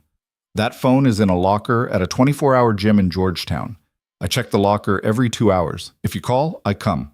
And if nothing goes wrong, then you walk into that boardroom at 9, you do your job, and I'll be at a visitation center in Kent on a Saturday that is not the 4th one, sitting in a waiting room, not visiting anyone, just waiting.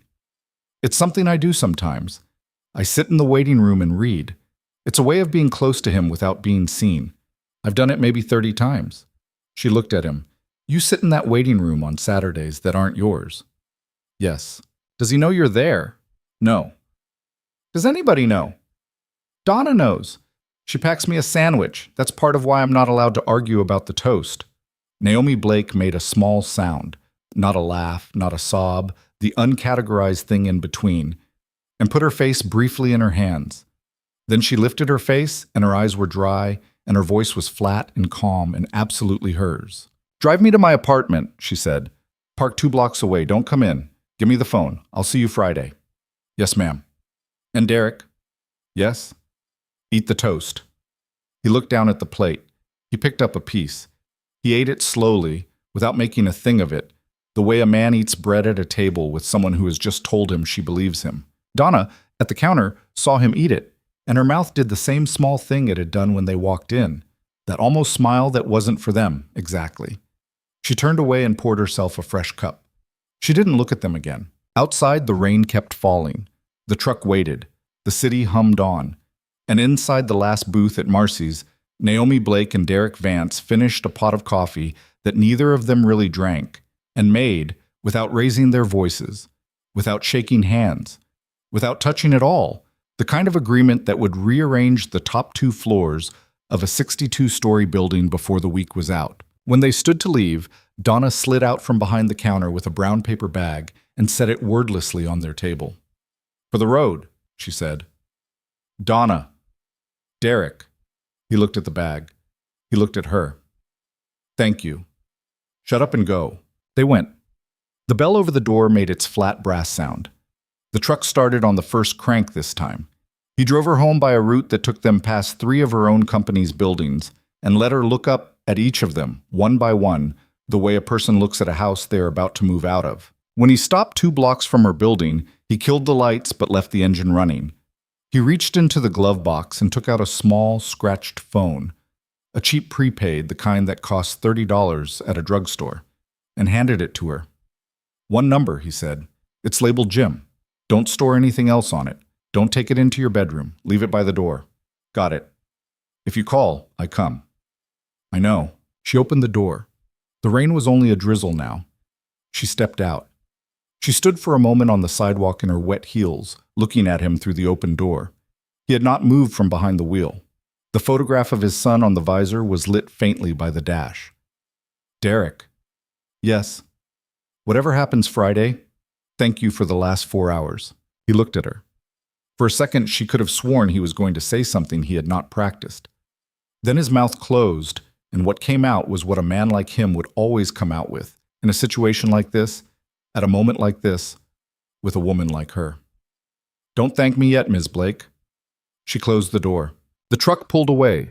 She watched it go until the taillights disappeared around the corner, and then she turned and walked the 2 blocks home through the thinning rain, her hand closed tight around a cheap plastic phone, thinking, for the first time in 6 years, about every single email she had ever signed without reading all the way to the end. She slept 3 hours, maybe 3.5. When she woke, the light in the bedroom had the soft gray quality of a morning that had not decided yet what kind of morning it was going to be, and the cheap plastic phone on the console table by her front door had not rung. Naomi Blake lay on her back and looked at the ceiling and counted, slowly, the ridges of the molding along the top of the wall. 16 on the long side, 11 on the short. She had done this the first week after her father died and found that it slowed her breathing, and she had not needed the trick since. She needed it now. She got up at 5:43. She did not check her work email. She did not open the laptop on the kitchen island. She walked past it the way a person walks past a stranger at a bus stop. In the shower, she stood under water that was too hot for too long and then too cold for too short, and she thought about Kate Sorensen. Kate had been at the hospital the night her father died. Kate had brought soup in an unmarked Tupperware and set it on the counter in Naomi's father's kitchen and left without saying anything. Kate had flown to Phoenix with her that first time when her mother had moved into the facility, and Kate had sat in the waiting room reading paperwork while Naomi spoke to the administrator about care levels. Kate had not billed for those trips. Naomi had assumed this meant something. She understood now that it had meant something, just not what she had thought. At 6:20, she dressed, navy suit, white shirt, the pearly earrings her mother had given her at 23. She did her hair herself, low at the nape, tighter than she usually wore it. In the mirror, she looked like a woman who was going to lose a parent today. Fine. The face was a tool. She had used it for worse. At 6:40, she picked up her regular phone. Signal had come back at 4 a.m. Somewhere between a dream she could not remember and the moment she realized she was awake, and she called her driver. "I'll be down at 7:10. Take the back way up to the garage. Use the B ramp, not the A. Don't wait out front." "Yes, ma'am." "Also, bring me a coffee. Plain, not the one I usually order." A small pause. "Black, ma'am?"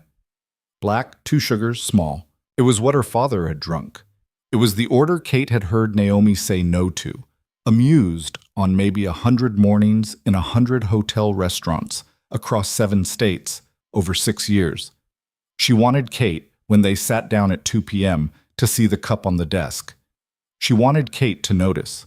She wanted to watch what Kate did with her face. Quiet.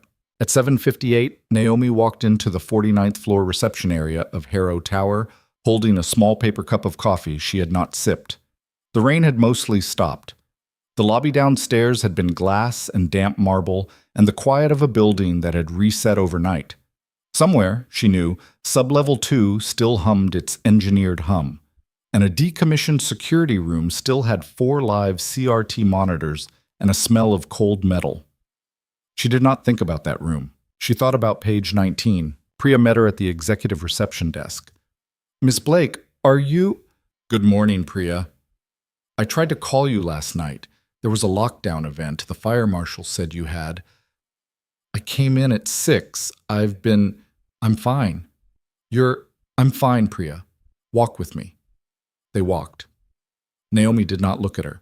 Priya's heels on the marble were half a beat off, which was unlike Priya, and Naomi heard the half beat and filed it and said nothing. "The Emerson folder," Naomi said. "On your desk. Hollis delivered the final redraft last night at 11:03. It's the corrected version." "Is it?" "Yes, ma'am." "Priya." "Yes, ma'am. I want you to do something for me. I want you to go to your desk. I want you to cancel my 9 a.m. I want you to move it to 9:15. I want you to tell the Emerson people when they arrive that I was detained by a small matter and will be with them shortly. I want you to offer them pastries. I want you to close the boardroom door and let them sit with their pastries for 15 minutes with no one in the room. That's all." "Ma'am, they're already in the building. Chairman Emerson arrived at 7:45. He's in the second floor courtesy lounge." Then at 8:50, you walk them up to the boardroom and you sit them down and you offer them pastries. Yes? Yes. "And Priya." "Yes, ma'am. When you walk past Kate Sorensen's office at any point this morning, do not stop. If she steps out and asks you anything, about me, about the folder, about last night, about anything, you tell her I'm in a good mood. You say it exactly like that. 'Naomi's in a good mood today, Kate.' And you keep walking." Priya did not ask why. That told Naomi something too. She filed it. "Yes, ma'am." "Thank you." Priya turned down the side corridor toward her own desk. Naomi went into her office and closed the door. The Emerson folder was on the desk. She opened it. She turned to page 19. The correction was there. Hollis's red line had survived. The valuation was the new one, not the old one. The line was clean. She closed the folder. She opened her desk drawer and took out a thin black pen and a small yellow legal pad. She tore the top sheet off the pad and wrote, by hand, 3 sentences. She signed it. She folded it in thirds. She put it into a plain inner office envelope that had no label on it, and she sealed the envelope, and she set it inside the drawer of a small side table beside her sofa, under a coaster. She did not know if she would need the envelope. She wanted it to exist anyway. Mom. At 8:54, she walked into her own boardroom. Chairman Emerson was a slow-moving man of 71 with a tan that did not belong in Seattle and a tie that did. He stood when she came in. He was a man who stood for women and for older men and did not stand for anyone else. And she had always liked him for the pattern, even when she had not liked him as a partner. Naomi. Chairman? Long night? Short morning. He smiled. The Emerson team, 3 lawyers, a CFO, and a young woman with a tablet who Naomi had not been introduced to before, did not smile. The pastries on the silver tray in the middle of the table had not been touched. Shall we? Let's. They sat. She set the folder on the table in front of her. She opened it to the first page. She did not turn to page 19, not yet. For 7 minutes, she walked them through the deal, the way she had walked 100 rooms through 100 deals, with the exact right amount of command, the exact right amount of deference, the exact right amount of the thing her father had called, let the other guy think he's winning until he's signed. Emerson nodded. His CFO took notes on a paper pad. The young woman with the tablet typed. At the 8th minute, Naomi turned the page, not to 19, to the middle of the document, and said in the same even voice she had been using, Chairman, before we go further, I need to flag something. Emerson's eyebrows moved. Flag something. On page 19 of this draft, there's a valuation line that differs from the one you and I verbally agreed to on Tuesday. It differs by approximately $31 million in my favor. My counsel prepared a corrected version last night. That corrected version is what is in front of you now. I want you to see the correction. I want us to read it together. I want you to approve it, on the record, before we go another minute. A long silence. Emerson's CFO, a thin man named Rosewater, made a very small sound, not a word, a breath, that might have been surprise. Chairman Emerson looked at Naomi. You're telling me, he said slowly, that your side tried to put a $31 million bump into page 19, and your own counsel corrected it, and you are now personally walking me through the correction before we sign. I'm telling you my side tried to, not my side decided to. There's a difference. I intend to find the difference. Today. Emerson stared at her for a long, flat moment. Then his face did something she had seen it do exactly twice in the 18 months they had been negotiating. It cracked into a real smile, the kind that starts in the eyes and moves the cheeks after, not the other way around. Naomi, your father would be extraordinarily proud of you right now. She did not say anything. She turned to page 19. They read it together. Line by line, Rosewater confirmed the corrected valuation against his own copy. The 3 lawyers confirmed against theirs. The young woman with the tablet made a note. Emerson, after 2 minutes, initialed the bottom margin of the page with a gold pen that had a small enamel inlay on the cap. Good, he said. Chairman, Naomi said, there is one more thing. Tell me. I'd like to delay the signing for 72 hours. The room cooled. It was not a dramatic cooling. It was the small, precise cooling of a room full of people who had made travel arrangements. Naomi, I know what I'm asking. I'm not asking because of page 19. I'm asking because when a line item of that size appears in a draft that my personal counsel signed off on and my chief of staff delivered at 11 p.m., I have to know who wrote that line. I have to know it before my name goes on this contract. Not because I think you're the problem, because I think I am, and I need 72 hours to be sure I'm not. Emerson looked at her. Emerson looked at his CFO. Emerson looked at the pastries. You understand, he said quietly, that I fly to Tokyo at noon.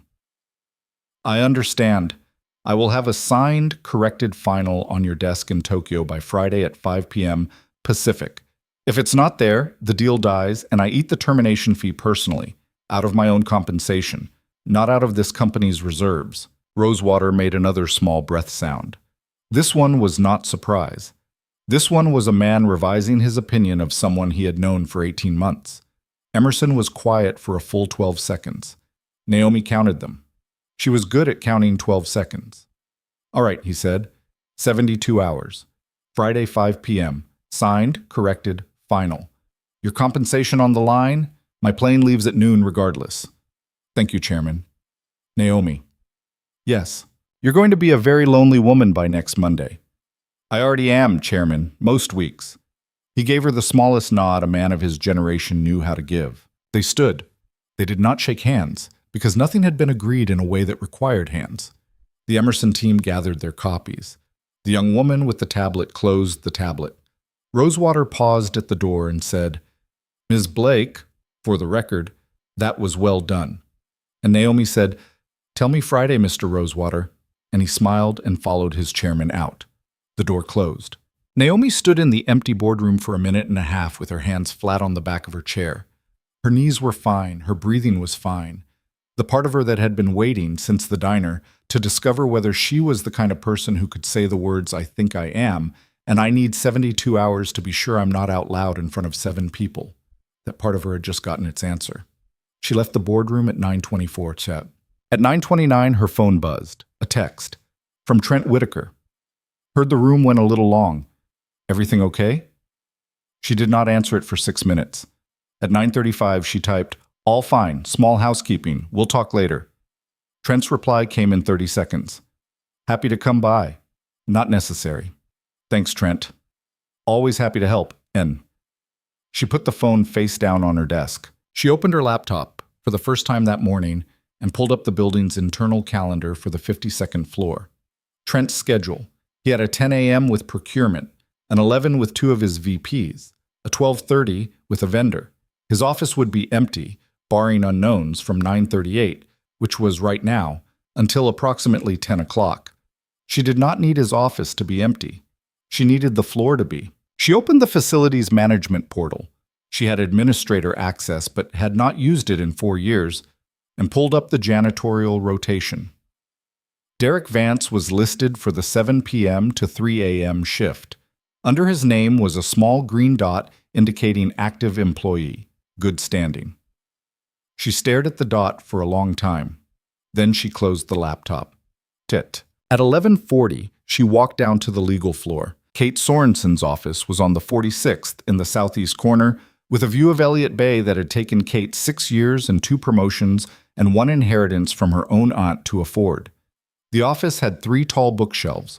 On the bottom shelf of the middle one, between a copy of the model rules and a framed photo of Kate's nephew in a Little League uniform, was a small black and white photograph of Naomi's father at 40, laughing, his tie loose, his hand on someone's shoulder who had been cropped out of the frame. The door was open. Kate was on a call.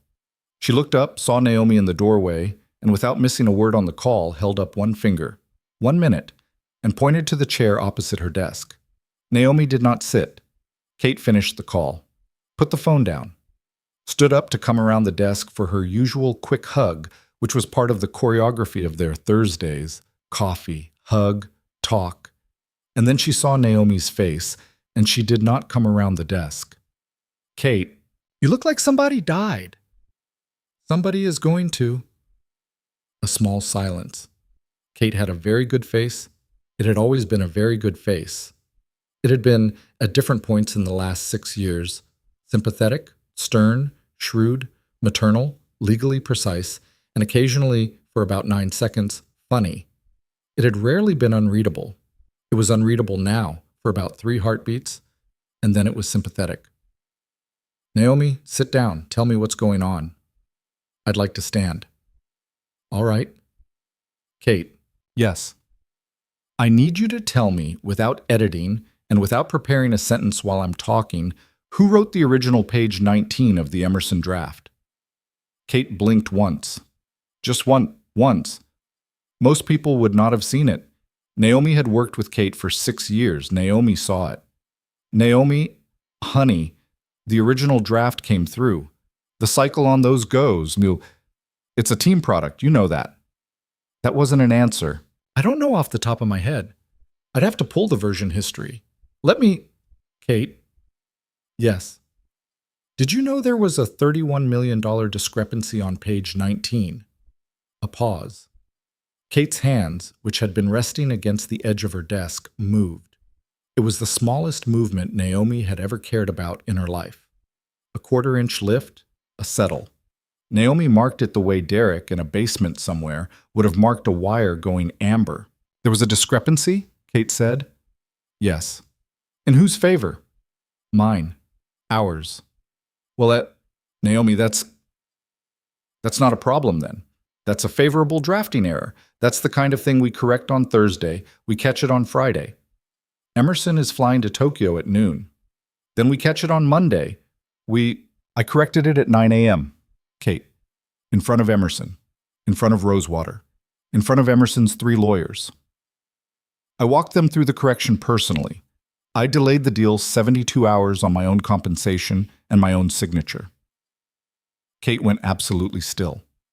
It was not a dramatic stillness.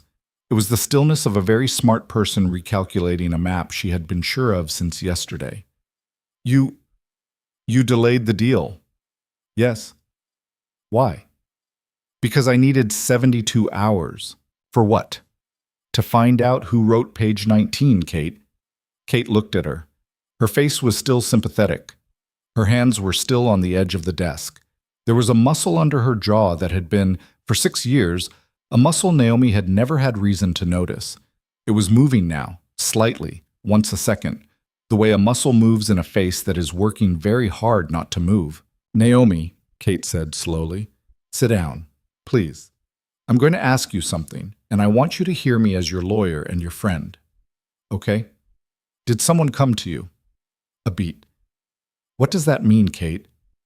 Did someone, last night, after the lockdown, did someone come to you with a story, a narrative, about anything? About me or about anyone? Naomi's pulse did a small, flat thing in her throat. You're asking if someone told me something about you. I'm asking if someone told you something. In general, that's walking you down a path. That's making you... Honey, I love you. I've loved you since you were 24, and I have watched you be...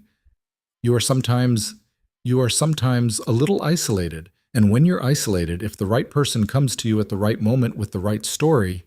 Kate. Yes. Stop. Kate stopped. The sympathetic face was gone. Kate's actual face was now in front of Naomi for, she realized, the first time in 6 years. It was a good face. It was a face that had cared about her. It was also, now that she was looking at it without the filter of her own fondness, a face that was calculating how much she knew. Kate, I'm going to leave your office now. I'm going to go back upstairs.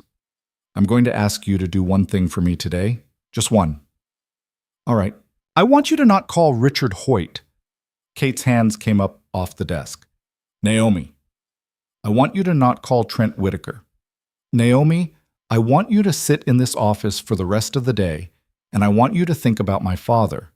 And I want you to think about whether the version of you that he trusted is still available. That's all. That's the whole ask. You don't owe me an explanation today. You owe me a day of silence. Naomi, darling, you're scaring me. Good. She left the office. She did not look back. She walked the corridor to the elevator bank with the same pace she had used to walk into the boardroom 90 minutes earlier.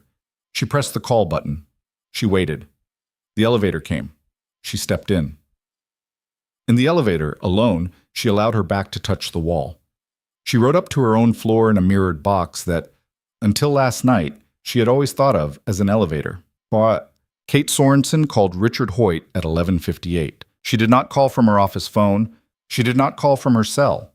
She called from a landline in the 34th floor library, which was technically a research space available to any attorney on the floor, but which nobody ever used except for conference calls with overseas counsel.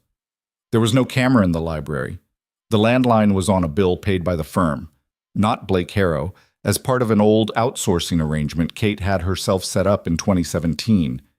The call lasted 4 minutes.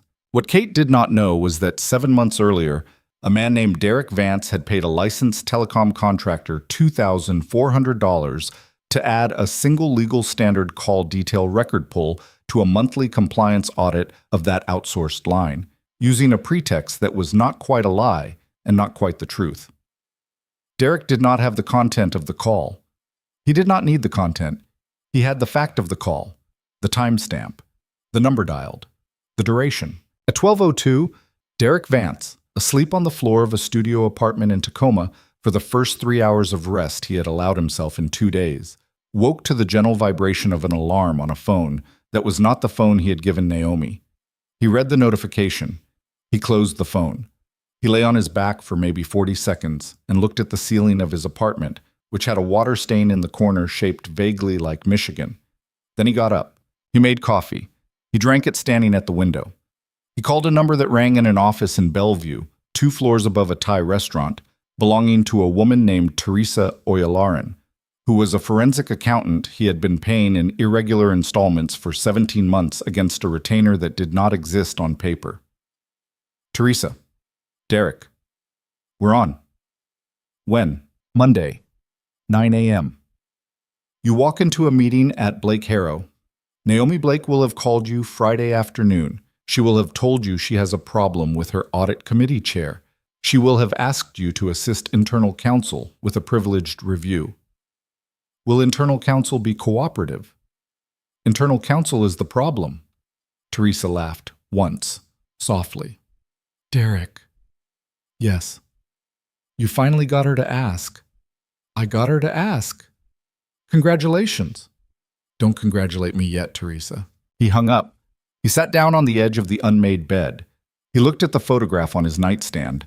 A different one, not the visor photograph, an older one, of Eli at 2.5, asleep in a high chair with applesauce in his hair. Derek did not pick it up. He looked at it for a long time. Then he got dressed. Charcoal shirt, the janitor's name tag. He had a shift that night at 7. Putz. At 1:59 p.m., Naomi Blake buzzed Kate Sorensen into her office. Kate came in. She was composed again. Her face was sympathetic again. In her hand was a manila folder Naomi had not asked her to bring. Naomi. Kate. Sit down. Kate sat down. On Naomi's desk was the paper cup of coffee from the morning. Long cold, still 3/4 full. Black.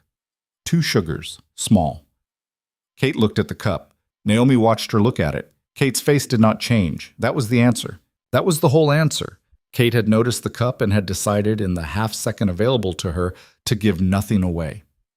Which meant Kate had understood what the cup was. Which meant Kate had been close enough to Naomi's father to know what the man had drunk in the mornings, and close enough to Naomi to understand why the cup was on the desk today.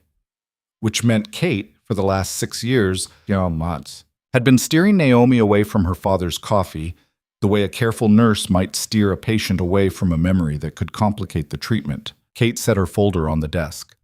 I brought the draft response to Emerson on the delay, she said. In case you wanted to. Kate, yes. I need you to take a leave of absence. Kate blinked. Naomi, paid, indefinite, effective at 3 p.m. today. I'm going to have Priya send you the paperwork. I'm going to have the facilities team walk you to your office at 3:05 and stand with you while you take your personal effects. You're going to leave your firm-issued laptop, your firm-issued phone, and your badge on your desk. You're going to leave your parking pass with security, and you are going to go home.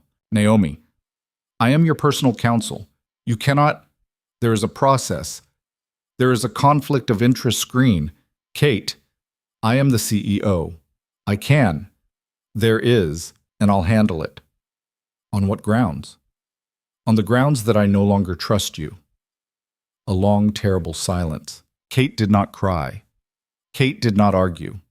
Kate did not, as a part of Naomi had half expected, collapse into a sudden confession. Kate did the thing Naomi now understood she had always done under pressure, which was to go very still and begin, mentally, to draft the next letter. Naomi. Yes. Whoever has been talking to you, and I know somebody has, because this is not you, whoever has been talking to you is, Kate, is not telling you the full, Kate. Kate stopped. Naomi across the desk looked at her. She did not raise her voice. She did not move.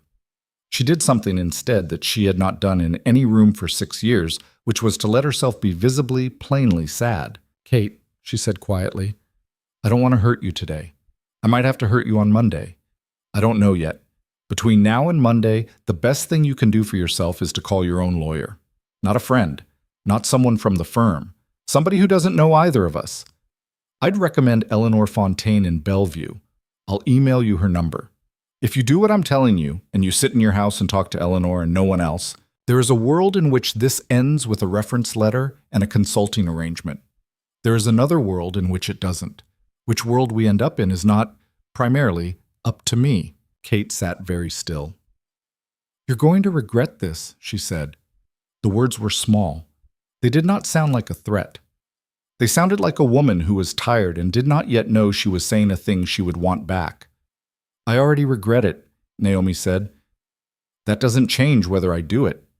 Kate stood. She picked up her folder.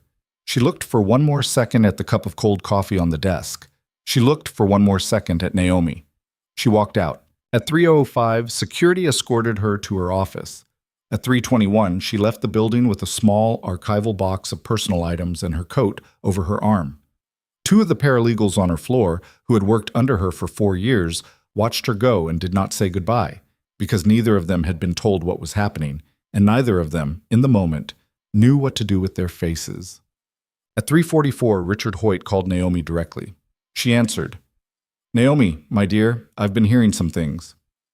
Richard? Are you all right? I'm all right, Richard. I got a call an hour ago from Kate. She sounded upset. She said you had asked her to step back. I did. Naomi, I don't know what's going on in that head of yours today, but Kate has been beside your family through Richard. Yes. I'd like you to come to my office tomorrow at 9 a.m. A pause. Tomorrow? Yes. 9 a.m. My office. Not a conference room. My office. It's not a social call, Richard. Another pause. Longer. I'll see you at 9, my dear. Thank you. She hung up. She had not called him Uncle Rich. She had not called him that since she was 28. But until today she had, every single time they spoke, paused at the beginning of the first sentence as if she were about to. He would have heard the missing pause. He was not a stupid man. Richard Hoyt had been many things in his long life, but stupid had never been one of them. She reached into the drawer of the small side table by her sofa, the one where she had put the envelope that morning. She took the envelope out. She did not open it. She set it on the corner of her desk. It was a small white rectangle. It did not say anything on the outside. At 4:07, she picked up the prepaid phone from her purse. It had spent the day there, warm against her hip, and she looked at the one contact saved in it. GM. She did not call. She sent one text. Kate is out. Richard tomorrow, 9 a.m. I may need you Friday.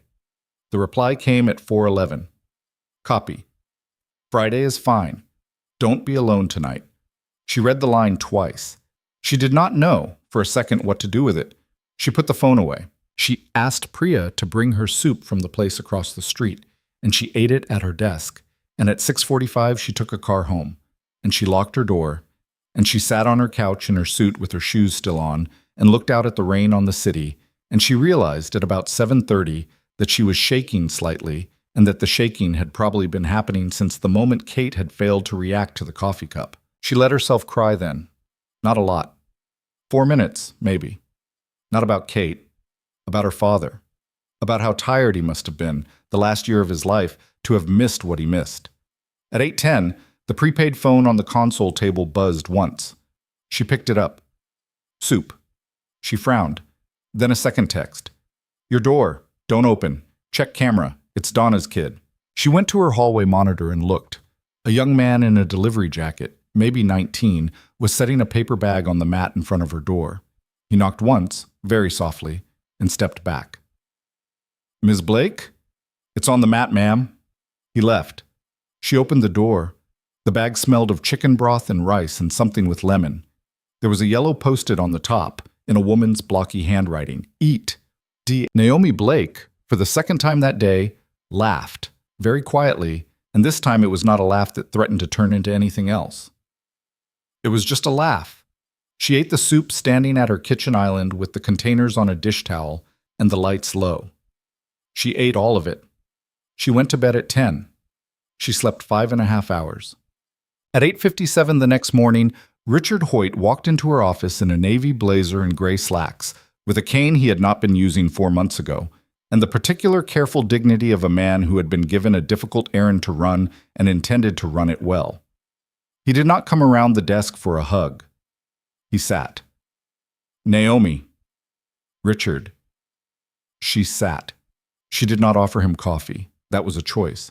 He registered it. You asked me to come. I came. I appreciate it. What is this about, my dear? It's about a shell company called Greywater Pacific. A small pause. Not a large one. Not a caught-out pause. A measured one. The pause of a man who had been a very good boardroom player for 54 years and knew how to let a word land without flinching. Greywater Pacific, he said. I'm afraid I don't... It was a subcontractor for Blake Harrow until 2019, dissolved in 2020. Final distribution to a fund run by your daughter, Meredith. Richard did not move for a full 5 seconds. Then he said, Ah! Just that. Ah. It was a sound older than the room they were in. It was the sound of a man understanding that a very long pretense was, at last, over. Richard, Naomi said. Yes. I want you to retire. A pause. Today, effective at the close of business Friday. I will announce it Monday. I will frame it as health-related and as a decision you and I made together to honor my father's 40th work anniversary year. You will not appear in any further Blake Harrow filings. You will not speak to any Blake Harrow personnel, including me, without counsel present after 5 p.m. today. You will sign a non-disparagement. You will sign a cooperation agreement with internal audit and its outside forensic consultants. In exchange, I will not pursue personal civil claims against you or Meredith, and I will not volunteer your name to any prosecutor before one asks me for it. If one asks me for it, I will give it. I will not lie to a prosecutor for you. He looked at her for a long time. He did not protest. He did not argue. His eyes got wet briefly, the way a very old man's eyes sometimes do when he is not crying but is feeling something his face is too tired to fully show. He nodded once. Your father, he said slowly, would have done exactly this. I know. He would have been faster about it. Probably. My dear, I was not always... Richard. Yes. Don't. Not today. Not with me. If you need to say those sentences out loud, say them to your own daughter. Tell her what you did. And if you have time after that, say them to a man named Derek Vance. I'll give you his address through counsel. He can choose whether to hear you. Richard Hoyt closed his eyes for a moment. Derek Vance, he said. I haven't heard that name in 6 years. You should have. Yes. Richard. Yes. Go home. Call your lawyer. Call Meredith. Be with them this weekend. I'll see you Monday for the public announcement. I'll have counsel with me. You'll have counsel with you. We will be gracious to each other on camera.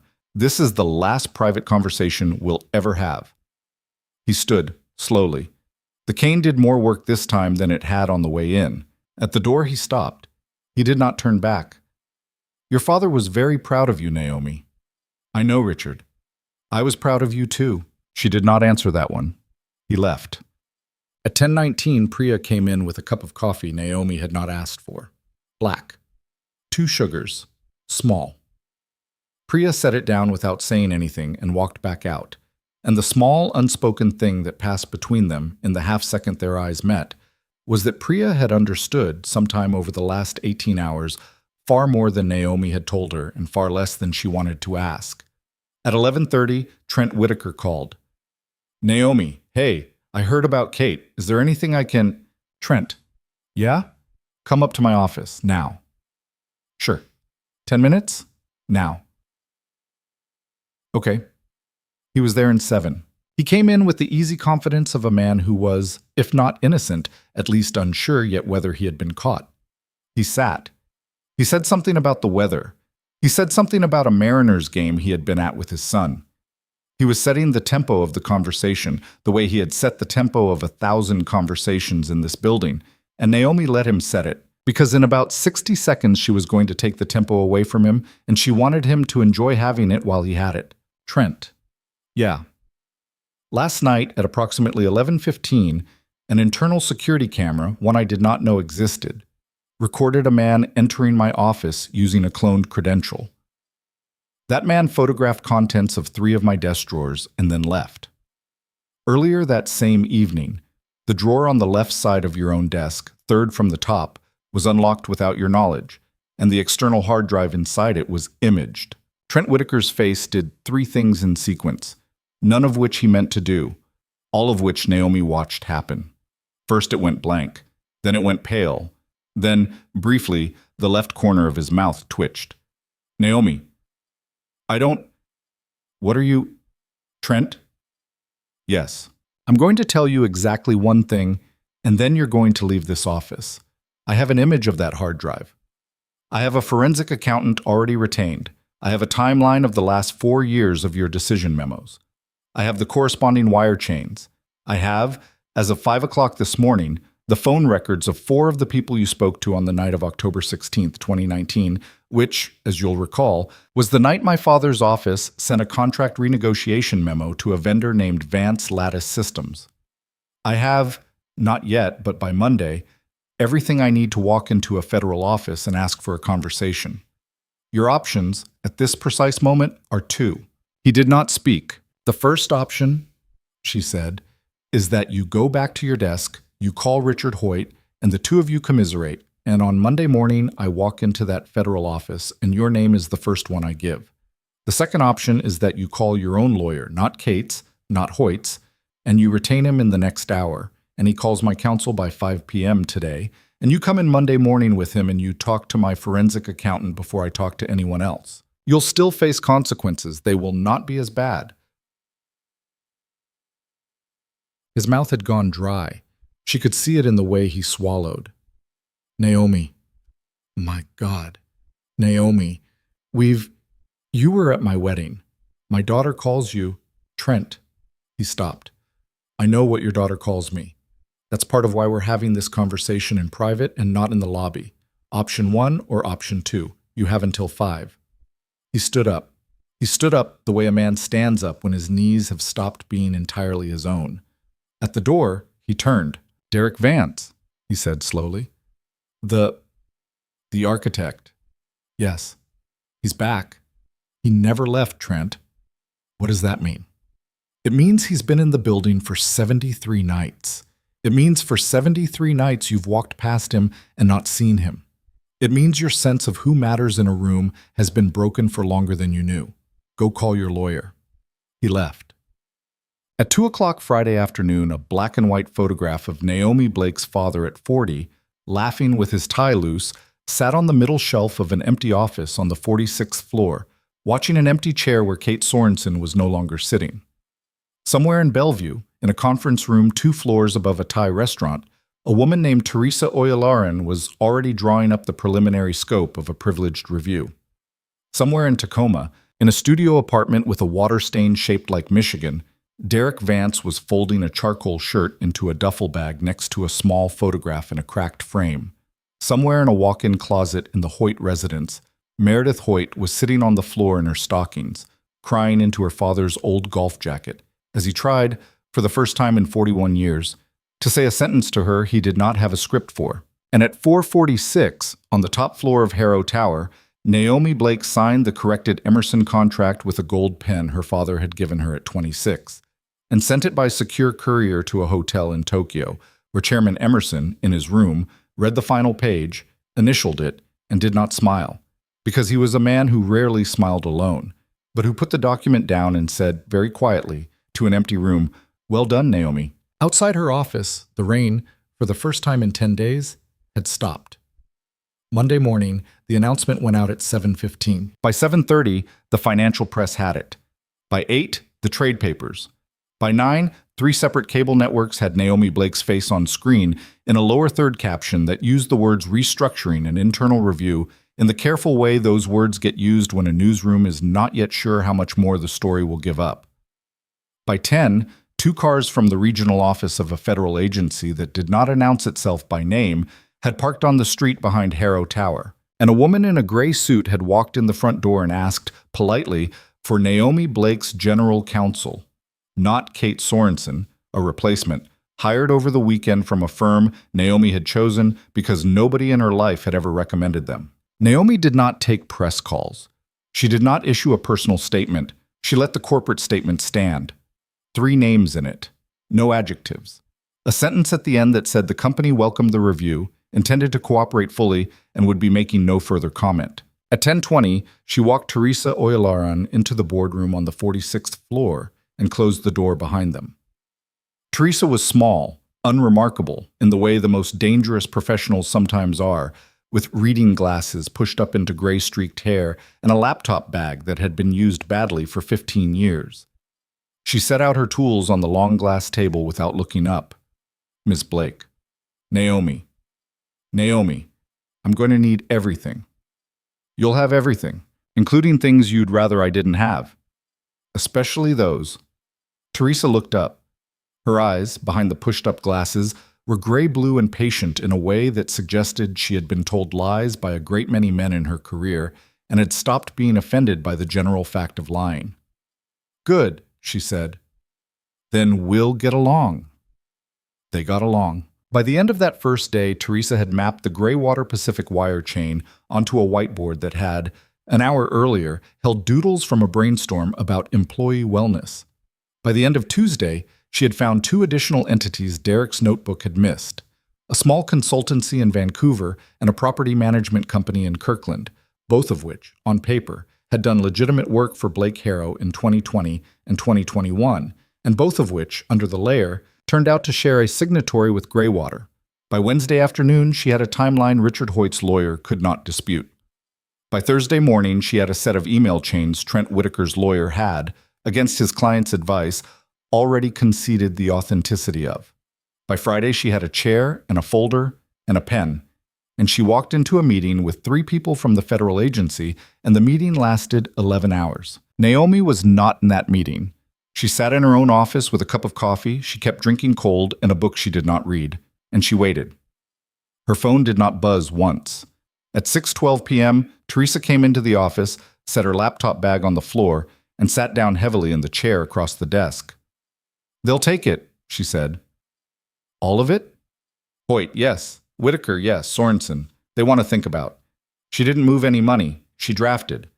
Drafting is a harder charge. What happens to her? She'll lose her license. The firm will push her out. She won't go to prison. I'd bet a month's retainer she's practicing in Idaho by next year under a slightly different spelling of her name. And the others? Hoyt pleads. 2 years suspended because he's 78 and because he'll testify. Whitaker is the interesting one. He's trying to trade up. He has somebody above him he thinks is worth more than his own skin. Naomi felt her jaw set. Who? Teresa looked at her. Naomi, if I tell you tonight I'm asking you to sit on it for 48 hours while I verify, and I know you, and you're going to sit on it for about 4. I'll sit on it for 48. You'll sit on it for about 8. Teresa. Teresa sighed. She opened her laptop. She turned it around. Naomi read the name, read it again, closed her eyes for a second. Oh, she said very quietly. Yeah. He was at my college graduation. I'm sorry. Teresa. Yes. Nail him. I intend to. Teresa left at 7. Naomi stayed at her desk until 9, reading and rereading the short list of names her life had just been rearranged around. And at 9:15, she stood up and walked to her window and looked down at the city 60 floors below her, and she thought about her father, about the last summer of his life, when he had started forgetting the names of small things like the channel he wanted on the television, and she had assumed it was stress. And she wondered, for the first time, whether the forgetting had been stress or whether it had been the first thin edge of something he would not live long enough to receive a diagnosis for, and whether the people around him had seen it before she had, and whether that was part of how they had decided the time was coming when she could be steered. She could not know. She would never know. Not knowing was, she understood now, part of the work.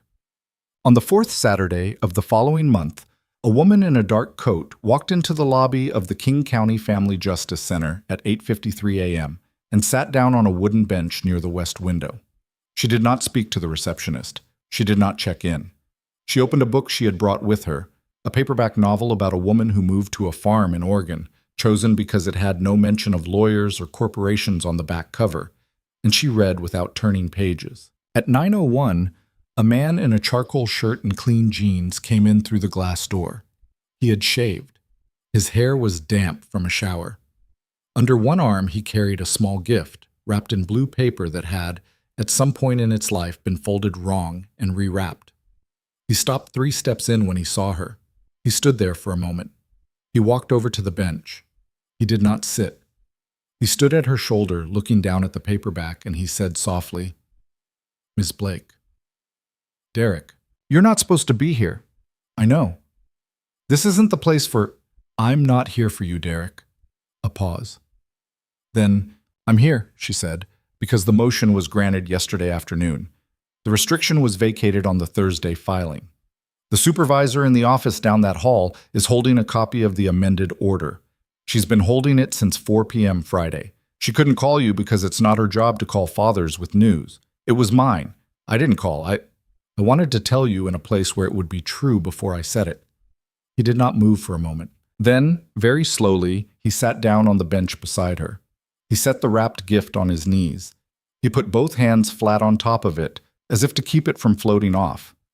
"Say it," he said. "The restriction is gone. You don't have 8 hours. You have a Father's Day. Normal terms. Normal pickup. She's going to walk in at any minute and tell you the details. I wanted to be in the lobby when she did because I wanted you to know that this isn't a favor, Derek. This isn't me. This is a family court judge who read the corrected record and made the right finding. All I did was make the record findable. That's the whole thing." Derek Vance did not answer for a long time. The lobby hummed with its ordinary Saturday morning noise. A vending machine, a child coughing somewhere, the soft click of the receptionist's keyboard. A woman with a stroller came in and registered. A man in work boots sat down 3 benches away and took off his hat and turned it in his hands. None of them noticed the man on the bench by the window who was looking at his own hands on a blue-wrapped box and not blinking. "Naomi." "Yes." "Thank you." She turned the page of her paperback, which she had not been reading. The motion felt important to do so that neither of them had to look at each other while the words sat between them. "You're welcome," she said. At 9:11, the supervisor, a woman named Marta, who had worked at the center for 14 years and had watched Derek sit in that same lobby on maybe 30 Saturdays that were not his, came out from the back. She saw Derek. She smiled in the careful way Marta smiled, which was the smile of a woman who had also read the amended order and had spent all of Friday afternoon being quietly, privately, glad about it. "Mr. Vance." He stood. He did not drop the gift. "Marta, come back, would you? Eli's father pulled up 2 minutes ago." She caught herself. "Eli's mother's husband. He's going to come in a minute with Eli. We've put up something in the side room. Nothing big, just a card. You don't have to read it in front of anyone." "Marta?" "Yes. I'll read it later." "All right." He looked back at Naomi. "Don't stay," he said. "He doesn't know you. He shouldn't have to know you today." "I'm leaving. I was leaving when you walked in. I just wanted to—" "I know." He looked at her for one more second. The look did not have a name. It was not gratitude, not affection, not the unfinished business of a night in a diner. It was a thing more ordinary than any of those. It was the look of a man who had carried something very heavy for a very long time and had finally put it down, and was noticing that the person who had helped him put it down was also a person. He turned. He followed Marta through the inner door. The door closed behind him with a soft mechanical sound. Naomi stayed on the bench. She did not wait to see the boy come in. She understood, in a way she had never fully understood before, that not every door a person opens is a door they should walk through, and that there was a kind of respect for a life you did not live that looked, from the outside, like leaving. She stood up at 9:18. She put the paper back into the pocket of her coat. She walked out into the parking lot, where her driver was waiting in a plain sedan she had been using instead of the company car since Monday. At 9:21, as the sedan pulled out of the lot and onto the access road, she saw, in the rearview mirror, A boy in a red jacket and a baseball cap step out of a minivan and walk toward the front door of the center, holding a woman's hand. She only saw the back of his head. She did not need to see his face. She closed her eyes. She breathed in. She breathed out. She went home. The fallout took 8 more months. Richard Hoyt did not, in the end, go to a courtroom.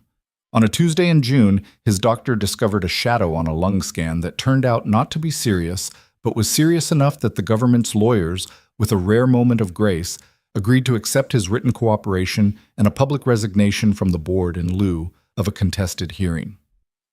He moved to a small house on a lake in Idaho with his daughter Meredith, who, Naomi heard through a mutual acquaintance, had quietly liquidated her fund, paid out the limited partners in full, and opened a small second-hand bookstore in the town nearest the lake. Richard wrote Naomi 1 letter a year from then on, each one short, each one ending, "Your father would be proud, though not of me."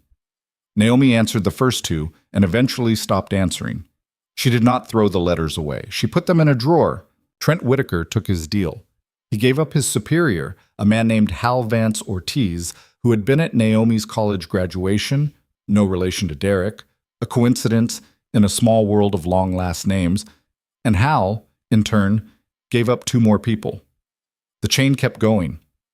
By the time the last arrest was made, in a city Naomi had never been to, the original Greywater scheme had been, in one sense, the smallest thing in the whole story, and in another sense, the thing that had made all the other things possible. Trent served 14 months at a low-security facility in Oregon. His wife divorced him the month he reported. His daughter, the one who had called Naomi a nickname from the time she could talk, no longer called her anything. Kate Sorensen surrendered her bar card on a Friday in September without contesting the complaint. She did not, as Teresa had predicted, move to Idaho. She moved back to the small town in eastern Washington where she had grown up, and took a job running the office of a veterinary clinic owned by her cousin. Naomi heard much later that Kate had started writing a column for the local newspaper about estate planning for ranchers. Clear-eyed, useful, not quite forgiving. Naomi read 3 of the columns in a row, one night, on a laptop in her kitchen, and then closed the laptop and did not read any more. The board of Blake Harrow was reconstituted over 2 shareholder meetings. 4 seats turned over. One of the new members was a woman named Okocha, who had spent 20 years running a hospital system in Minneapolis, and who, in her first board meeting, looked across the table at Naomi and said, "I'm here because of what your name did in October. Don't make me sorry." Naomi didn't. Okocha stayed for 6 years. Emerson Pacific Holdings signed. Chairman Emerson, when the contract was finalized, sent Naomi a handwritten note on his own stationery. It said, "Your father was difficult. You are, I believe, worse. Best regards, and welcome to the real work." Naomi framed the note and hung it in her office, where every visitor asked about it and nobody was ever told what it said. Her mother, in Phoenix, did not recover. She never had a bad day after the paperwork was voided and the fraudulent power of attorney was expunged.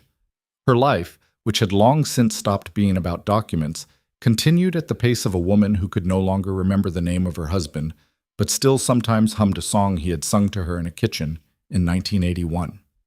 She died on a Wednesday in April, 11 months after the whole thing broke, peacefully, in her sleep, with the night nurse Carla holding her hand. Naomi flew down. She sat with her mother's body for 40 minutes before the funeral home came. She did not cry in the room. She cried in a rented car in the facility parking lot at 3 in the afternoon with the air conditioning on for about 22 minutes. Then she drove back to the hotel and she called Derek Vance. She had not called him in 11 months. He answered on the second ring. "Naomi, she died this morning. I'm sorry. Thank you.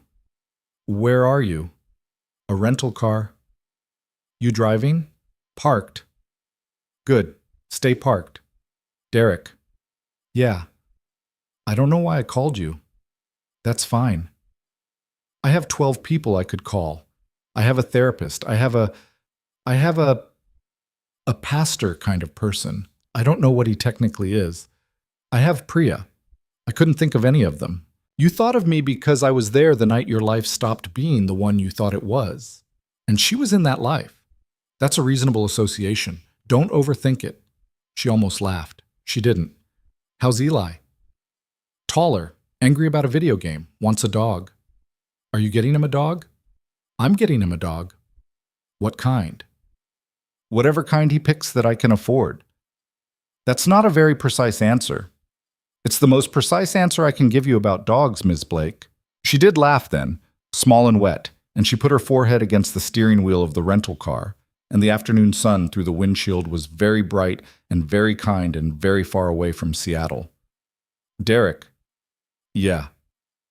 I'm going to be all right. I know. It's just, she was the last of them. She was the last person who knew me before any of this. Whatever my life becomes after today, none of it gets to include her knowing about it. I know.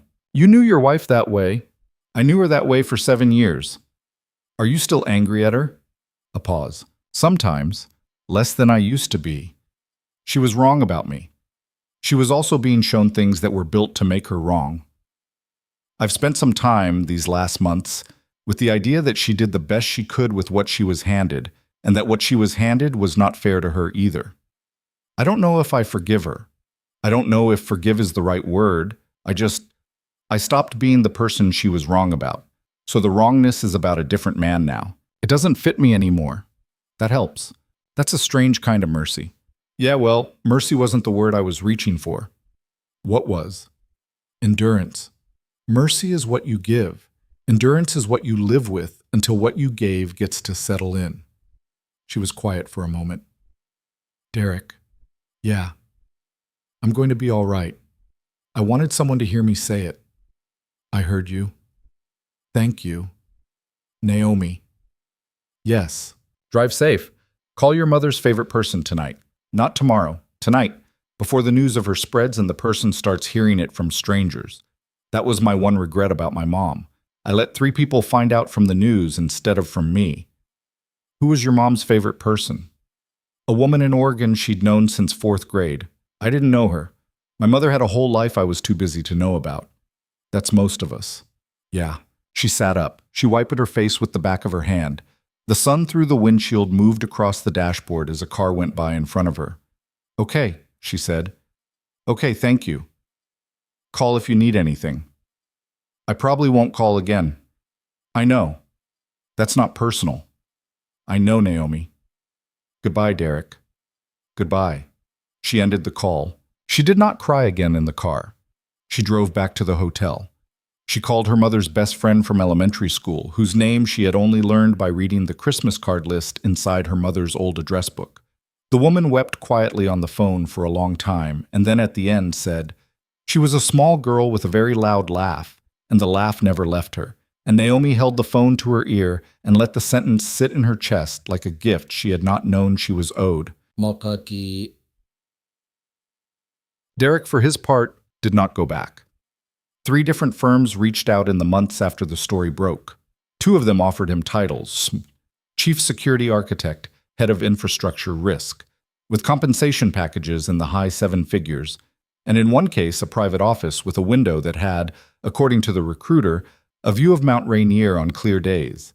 He read each offer. He wrote each firm a courteous note declining. He did not tell any of them why. He did not tell Naomi either, although the closest firm to a yes was one she had personally asked a recruiter to contact on his behalf. He suspected. She suspected. She did not press. She had done by then what she could.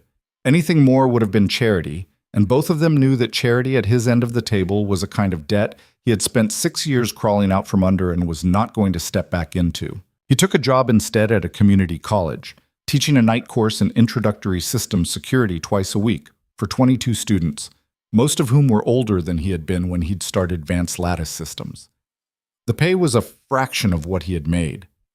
The building was ugly. The parking lot flooded every February. He liked the students. He liked the ugly building. He liked that when he walked the halls in the evening with a travel mug of coffee, nobody stood straighter because he was coming. The rest of his income came from consulting. Small, discreet, mostly referrals through Teresa Oyeleran, on a handful of cases a year. He picked his cases, he picked small clients. He turned down anything that came with an NDA thicker than his own wrist. He drove the same 2008 Ford Ranger for another 2 years, and then, with Eli's help, bought a 2014 Tacoma with 118,000 miles on it, which Eli had picked because it had a cassette deck he thought was funny. The photograph on this visor got replaced. The old one of the 4-year-old came down. In its place went a newer one, Eli at 13, on a dock in the San Juans holding a small silver fish squinting into the sun. Derek did not throw the old photograph away.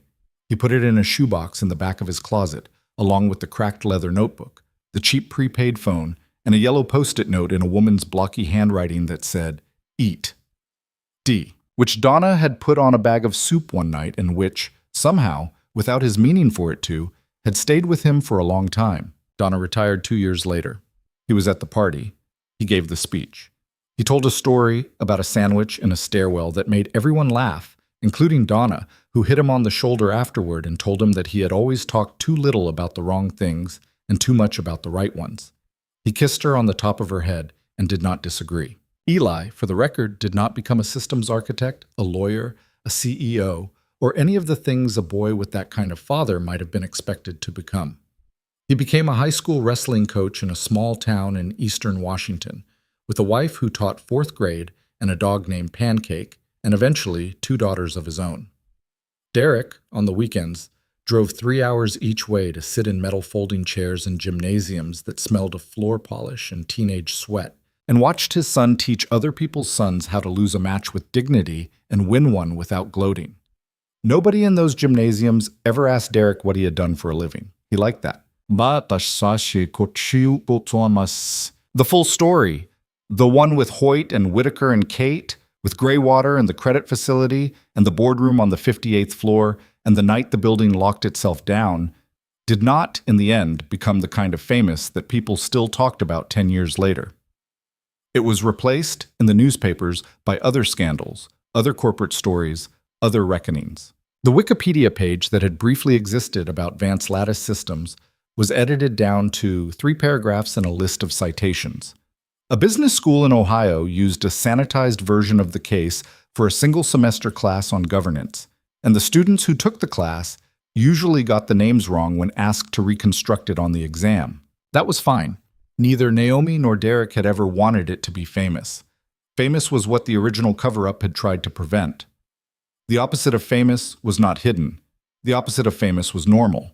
They had wanted the thing returned to normal, which is to say, to a state in which a man like Derek was not a ghost, and a company like Blake Harrow was not an instrument, and a woman like Naomi could look at the people across her table and trust, approximately, what her eyes told her. They had gotten that. Not perfectly. Approximately. Approximately, Naomi learned in the years that followed, was the only honest form of getting it. She ran Blake Harrow for 11 more years. She changed the bylaws. She changed the board culture. She made a policy, more symbolic than practical, that required every major contract above a certain threshold to be reviewed, at random, by an employee 2 levels below the signatory zone. She called it the Page 19 policy. She never explained the name. People got tired of asking. The policy stayed. She did not remarry. She had, at 40, a brief relationship with a man who ran a nonprofit in Portland, and at 43, a longer one with a cardiologist in Seattle, neither of which she regretted, both of which ended with a version of the same conversation about whose life was going to give up how much, and neither time could she find, in herself, a willingness to be the one who gave up more. She did not think of this as a failure. She thought of it as information. She read eventually all the old letters from Richard Hoyt, 3 of them, short, each one. She put them in a drawer and then, on a Sunday afternoon in her 51st year, took them out, read them one last time, and burned them in the kitchen sink, not angrily, just to have them gone. The ashes she rinsed down the drain. She did not feel better. She did not feel worse. She felt, as she had increasingly come to feel about that entire period of her life, like a person who had been in a small, bad fire and had afterward found, on her own skin, nothing more dramatic than the faint smell of smoke, which took many washings to leave. She stepped down from the CEO role at 53. She did not leave the board, but she did not run it anymore.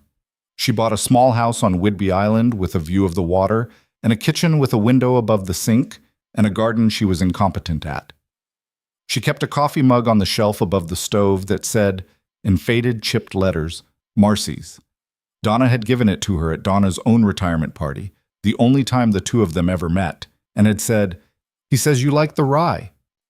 Naomi had laughed and cried at the same time for about 9 seconds, which was, she had come to think, the correct reaction to most of the gifts that really meant anything. But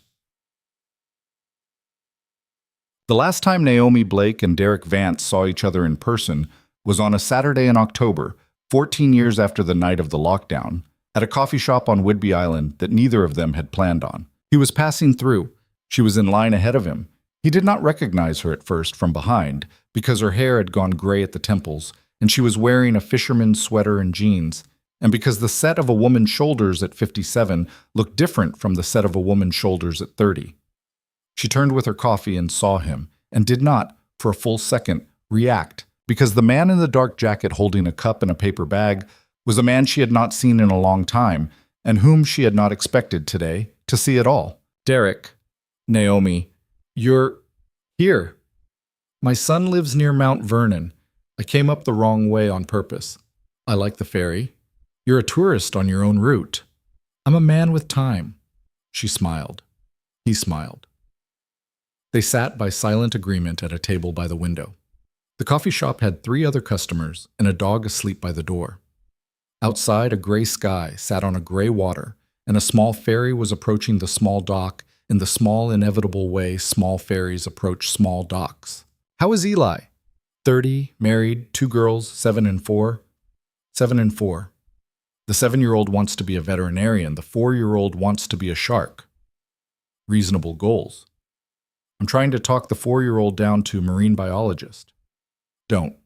He smiled at that. How's the island? Bad for gardens. Good for me. Still on the Blake Harrow board? Chair Emeritus. It's a title that means they have to send me the agenda and I don't have to read it. You read it anyway. I read it anyway. A small silence. Not a heavy one. The kind of silence 2 people who have not seen each other in a long time sit with, unbothered, while their coffees cool by equal amounts. Naomi. Yes. I owe you an apology. She looked up, startled. For what? For the way I used you that night. Derek, let me finish. I used you. I don't mean in the sense of, I don't mean the building or the plan or the file or any of it. I mean that I needed you to be the person who understood, and I set up a night that was going to force you to be that person, whether you would have chosen to or not. A lot of the good things that came out of it came because you turned out to be a better person than my plan required. But my plan required you to be a certain kind of person, whether you were or not. And that wasn't fair to you. It's a thing I've thought about for 14 years. I didn't know how to say it until just now. She set her cup down. Derek. Yes. You're apologizing for having assumed I would rise to the occasion. I'm apologizing for having made the occasion a test I hadn't asked you to sit for. That's a very particular kind of apology. It's the kind I owe. She was quiet for a moment. I accept it, she said. And I'd like you to hear, in exchange, that I am grateful you assumed I would rise. Not everyone would have. You did. That's a compliment I didn't know how to hear that night. And it took me about 8 years to understand. You picked me to be the person who could do the thing. You could have picked not doing it. You could have picked somebody else. Even if it wasn't fair, it was seen. I was very unused to being seen, Derek. I didn't even know that was what was missing until somebody did it. He looked down at his coffee. Okay. Another silence.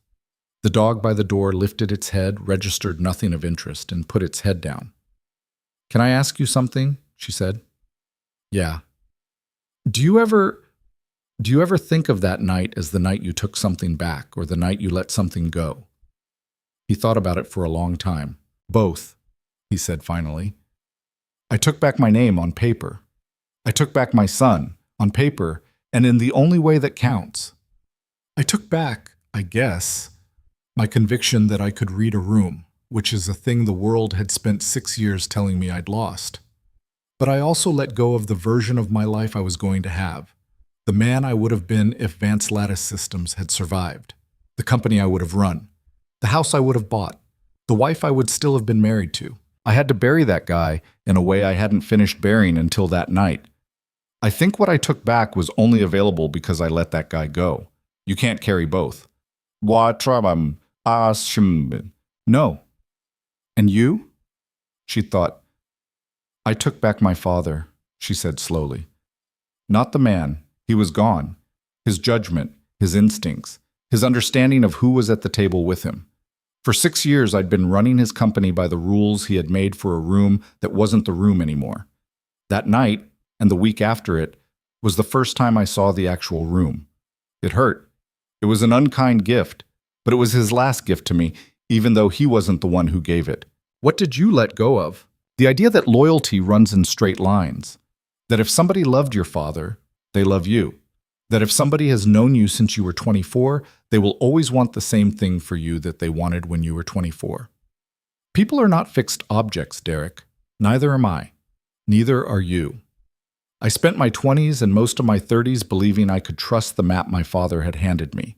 I can't. Nobody can. Everybody redraws the map every morning. The work is noticing the redraw. That's a cold lesson. It's a cold lesson. It's also the only lesson that kept me sane the last 14 years. That's fair. They finished their coffees. They did not order more. The ferry at the dock made its small horn sound and people on the ramp started moving. Derek looked out the window at the ferry and then at his watch and then briefly at her. I should get back on the road, he said. Yes. Naomi. Yes. Take care of yourself. You too, Derek. He stood. He did not hug her. They did not shake hands. He put his empty cup in the bin by the door, nodded at the dog, which lifted its head again and put it down again, and walked out into the gray October morning. Through the window, she watched him walk across the small parking lot to a gray Tacoma with a roof rack and a scuff along the driver's door. He got in. He started it on the first crank. He pulled out. He raised one hand briefly in the rear view, not looking back. She raised one hand briefly in return, though he could not have seen her. The truck turned onto the road.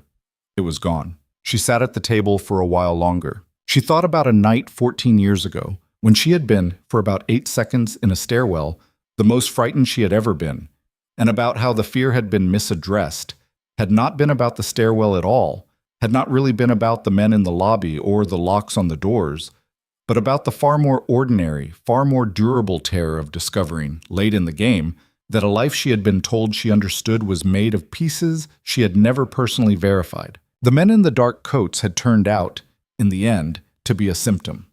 The sickness had been the 6 years before, the slow, quiet, friendly years, when nobody at her table had told her the truth, and she had not required them to. What she had learned, she thought, on the best and the worst days, was nothing very surprising, and nothing that had not been learned 100,000 times by 100,000 other people in 100,000 different ways. She had learned that invisibility is a tool, and that the people who wield it are rarely the people you suspect. She had learned that loyalty without verification is not a virtue, but a habit, and that habits can be exploited. She had learned that the people who orchestrate the worst things in a company do not usually do so because they are monsters. They do so because they have, at some point, decided that certain outcomes were worth it, and that the people who would pay for those outcomes were far enough from them to not count. She had learned that the test of a person is not whether they can be fooled, everyone can be fooled, but what they do in the hours and days after the fooling becomes clear. She had learned that revenge, properly executed, does not look like revenge. It looks like an hour of forensic accounting, and a phone call to a lawyer, and a 72-hour delay on a contract, and a cup of black coffee with 2 sugars on a desk where no one had asked for it. And she had learned, finally, that the man who had taught her most of those lessons had not done so by sitting her down and telling her.